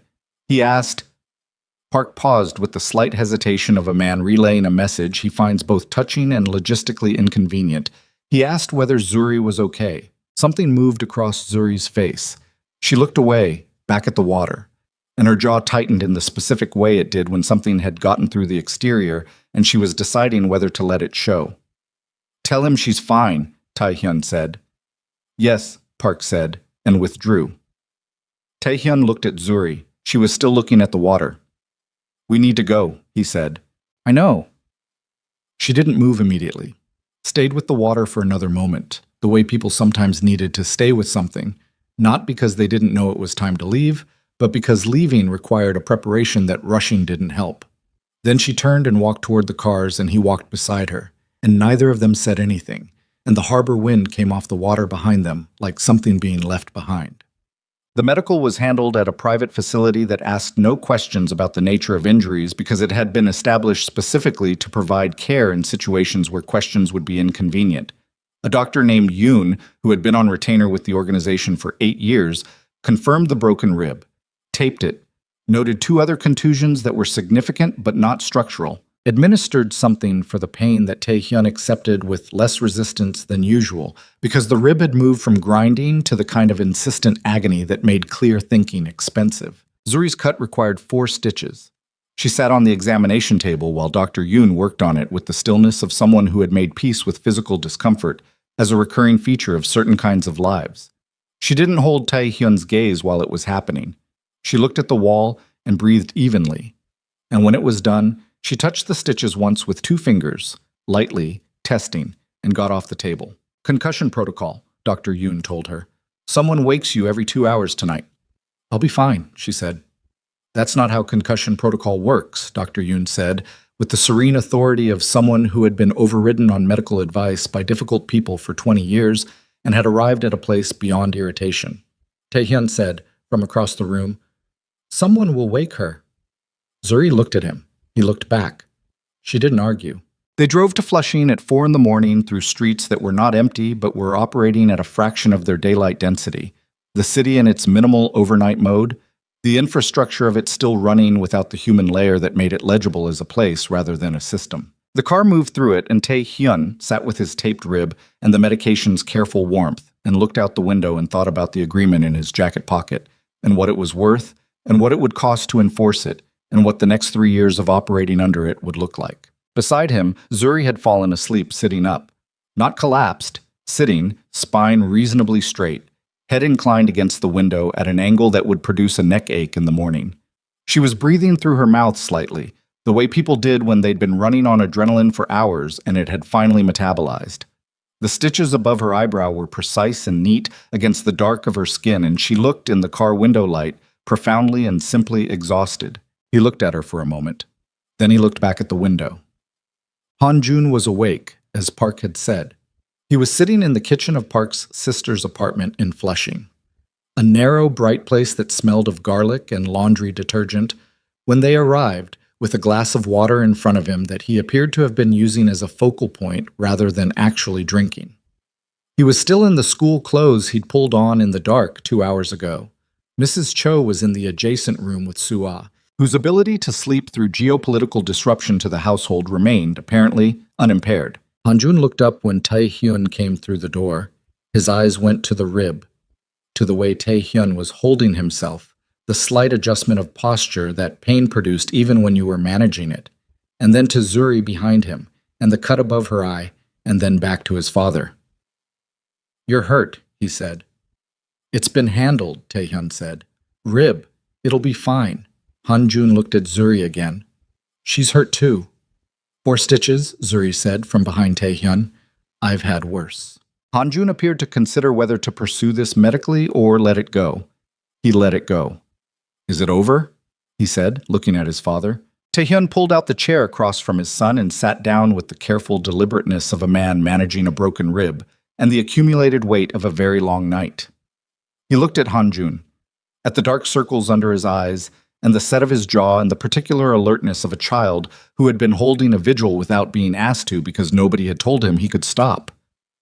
"The immediate part is over," he said. "The rest takes time." Han-jun processed this with the thoroughness he applied to everything. "Woe, we have an agreement. Is it real?" "Real enough for now," Tae-hyun said. "Real enough that he has more to lose by breaking it than by keeping it. That's as real as these things get."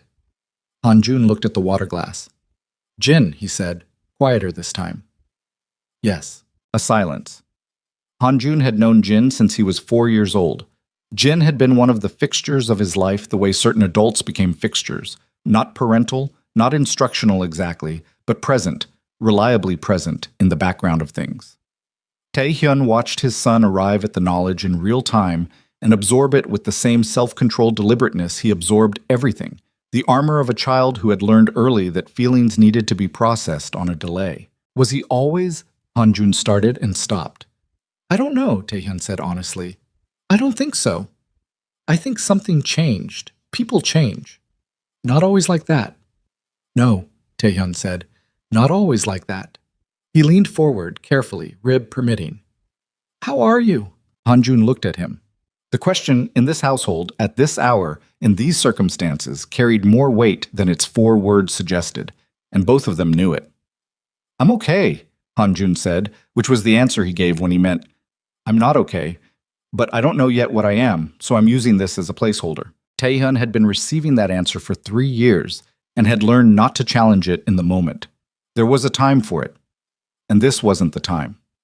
"Get some sleep," he said. "We'll talk more in the morning." Han-jun stood, picked up the water glass, started toward the hallway, and then stopped, and without turning around said, "I'm glad she's here."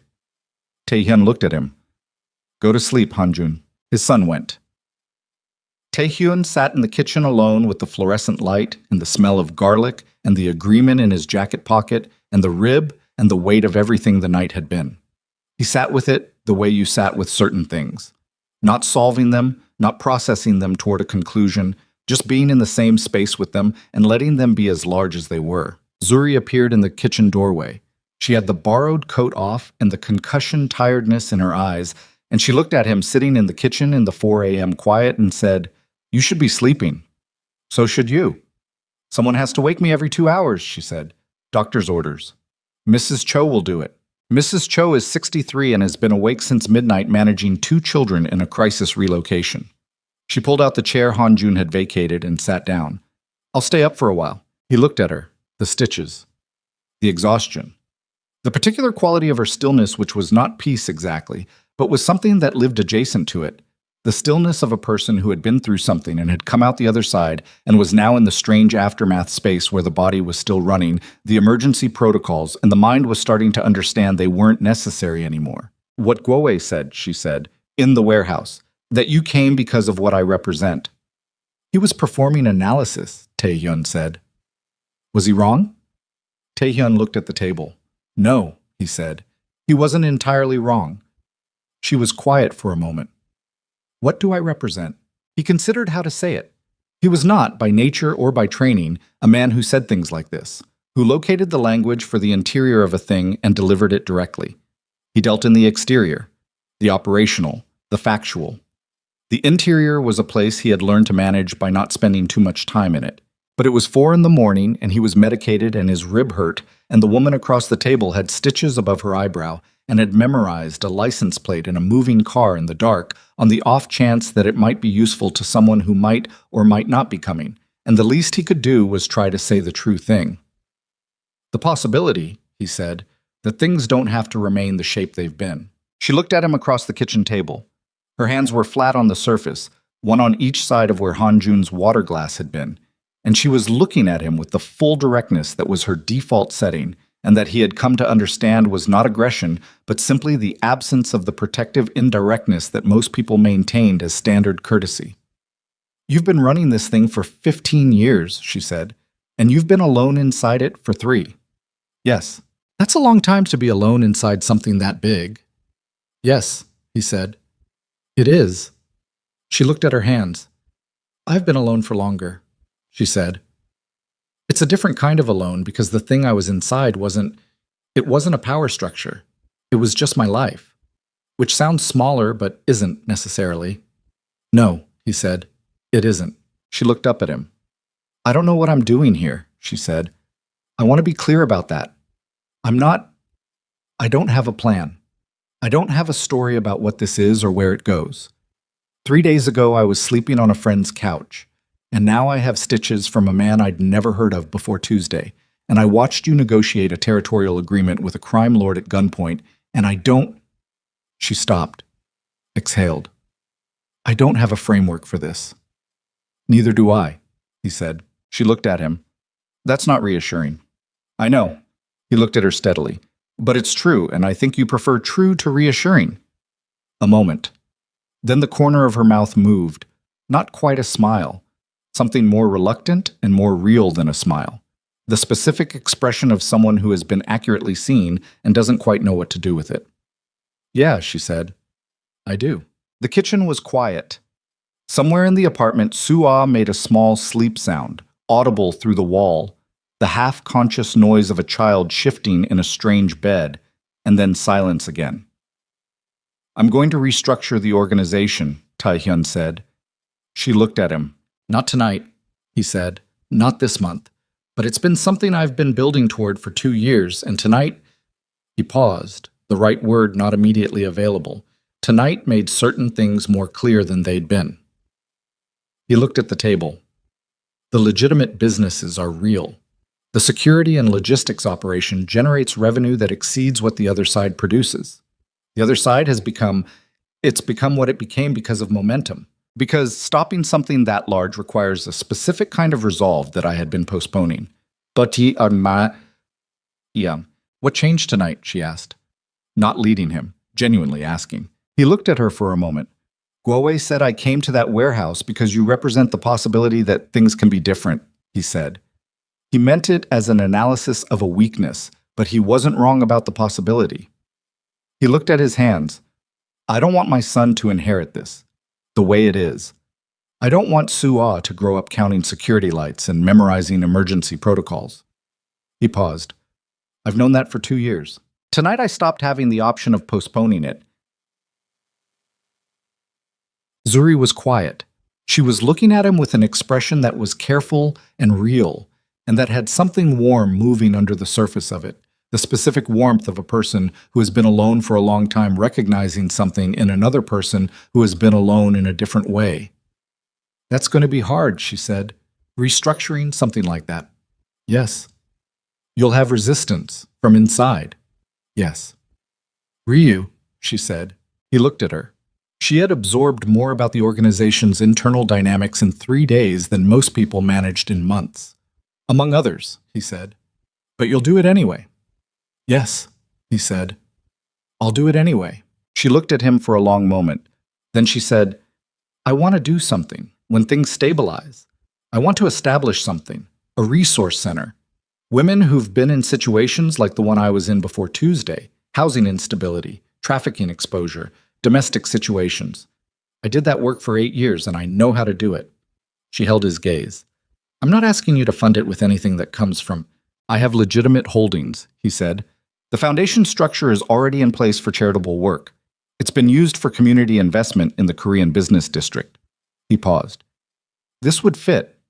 She absorbed that. Something in her face moved.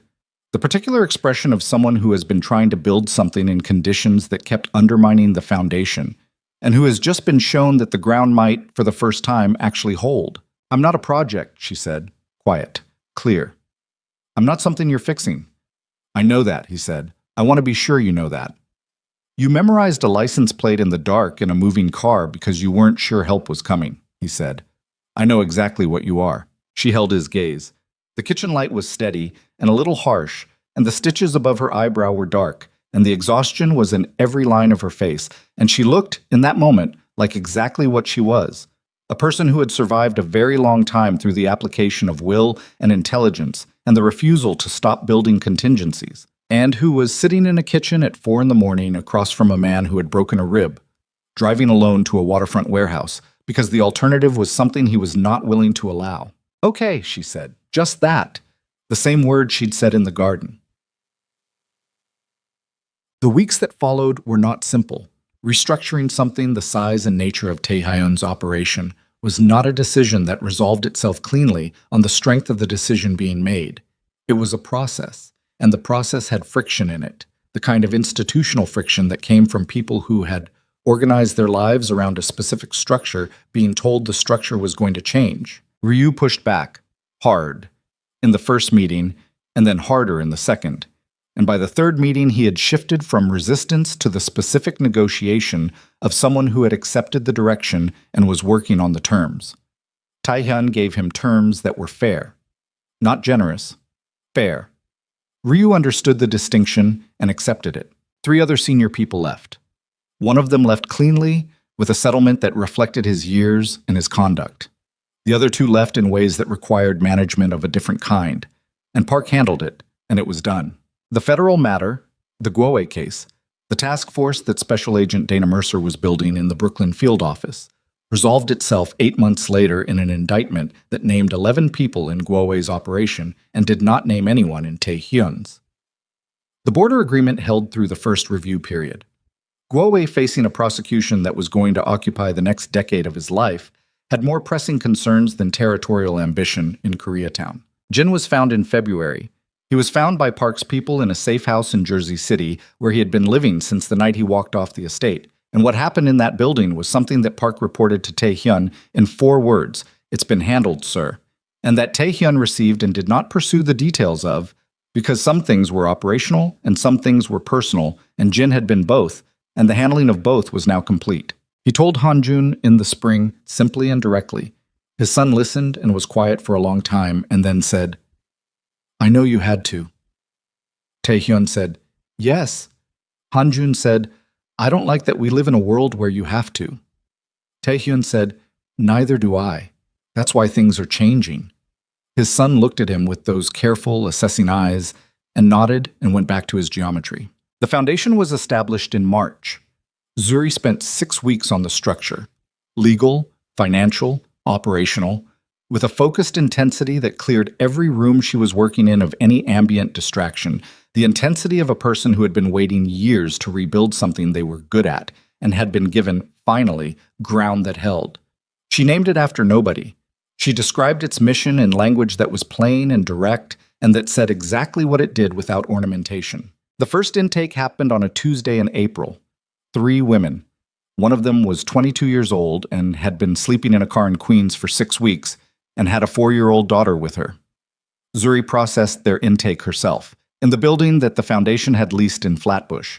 2 floors of a converted brownstone, not large, not lavish, functional and warm, and equipped for what it needed to do. She came home that evening to the estate, which had been repaired and resecured in the months following October, and which was, in the way that houses became things over time, beginning to be different from what it had been. Not in any single visible way. In the accumulation of small things, Sua's drawings on the refrigerator, Hanjun's geometry notebooks on the kitchen table, the specific quality of noise in the hallways in the evening that had changed from the quiet of careful management to the noise of actual living. Taihyun was in the garden when she arrived. He was not on his phone. He was standing near the rose bed, which had come back in April. The new growth red-tipped and insistent, and he was simply standing there in the early evening light doing what she had learned he sometimes needed to do. Existing in a space without an agenda for it. He heard her come through the gate and turned. "How was it?" he said. "Hard," she said. "Good." She came to stand beside him. The roses smelled like cold and green, the early spring smell, not yet sweet. "There's a woman, 22, daughter is 4. Same age Sua was when her mother died." He looked at her.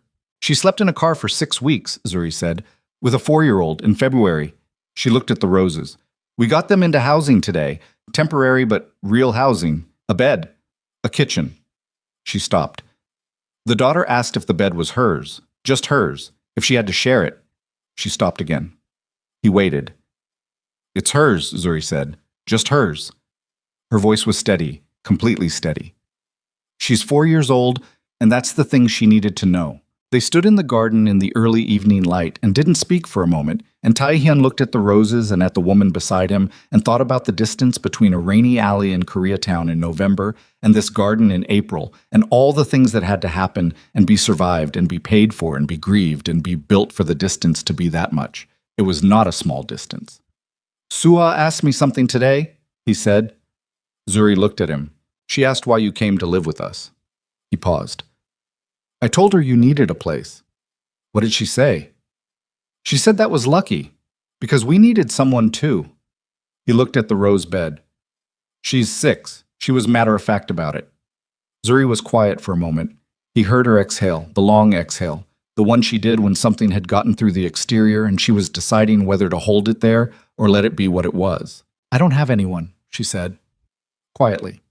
Not the way she'd said it in the alley. Not the flat reportage of someone stating a fact that couldn't be changed. Something different. The echo of it, held up against where she was standing right now. "You said that to me in an alley 6 months ago," he said. "I know. And I told you then, you said, 'Then I am your family now,'" she said. "You said it like you were stating a fact, like it was already decided." "It was," he said, "for me, at that moment." He looked at her. "I'm not always fast at the interior things, but I'm fast at knowing what's true when I see it." She looked at him. The evening light was doing the specific thing it did in spring, the long golden quality of it, and it was on her face and on the stitched scar above her eyebrow that had healed clean and neat, and that she had stopped touching the way she'd touched it in the first weeks. She looked at him with the full directness that was her nature, and that he had come to understand was one of the most valuable things about her, the refusal to look at anything sideways. "I was wrong," she said. He looked at her. "In the alley, when I said I had no family." She held his gaze. Her voice was steady. "I wasn't wrong about the past. I was wrong about what was coming." She paused. "I hadn't found you yet, or you hadn't found me. I don't know which way it goes." "Both," he said. She looked at him for a long moment. Then she looked back at the roses, and something settled in her face. Not the tight management of a person holding things in, but the genuine settling of a person who has arrived somewhere and recognized it as the place. The particular expression of someone who has been surviving for so long that they'd forgotten what it felt like to be somewhere that was simply, plainly theirs. From inside the house came the sound of suah at full volume, some crisis of the domestic variety, the specific pitch that indicated either Hanjun had been unfair about something or dinner was not proceeding on schedule. Hanjun's lower voice underneath it, the weary elder sibling register that he was still too young to use without it being slightly heartbreaking. Mrs. Cho's answer to both of them, patient and final. Zuri's mouth moved, not the reluctant, almost smile she'd given him in the kitchen in Flushing. A real one. The whole thing, unmanaged, and it changed her face entirely, opened something in it that the months of careful survival had kept shuttered, and he looked at it and thought about Guo, saying, "She's not afraid," like it was a remarkable property, and thought that fear was the wrong frame entirely. She wasn't fearless. She was something harder than fearless. She was someone who had been afraid many times and had kept moving anyway, who had built contingencies in moving cars, and stood beside men in warehouse offices and started resource centers with 3 women and a 4-year-old in a converted brownstone, who had walked into a stranger's car in the rain because the alternative was running out of alternatives. "We should go in," he said. "We should go in," she agreed. She turned toward the house. He walked beside her across the garden, through the late spring evening, toward the noise and the light of a household that was currently generating a low-level domestic dispute over dinner, and that was, in all the ways that actually mattered, full. At the door she stopped and looked back once, at the garden, the roses, the last of the evening light going out over the wall, with the expression of someone confirming a coordinate, noting where they were, so they could find their way back to it. Then she went inside, and the door closed behind them both, and the garden was quiet, and the roses stood in the last of the light.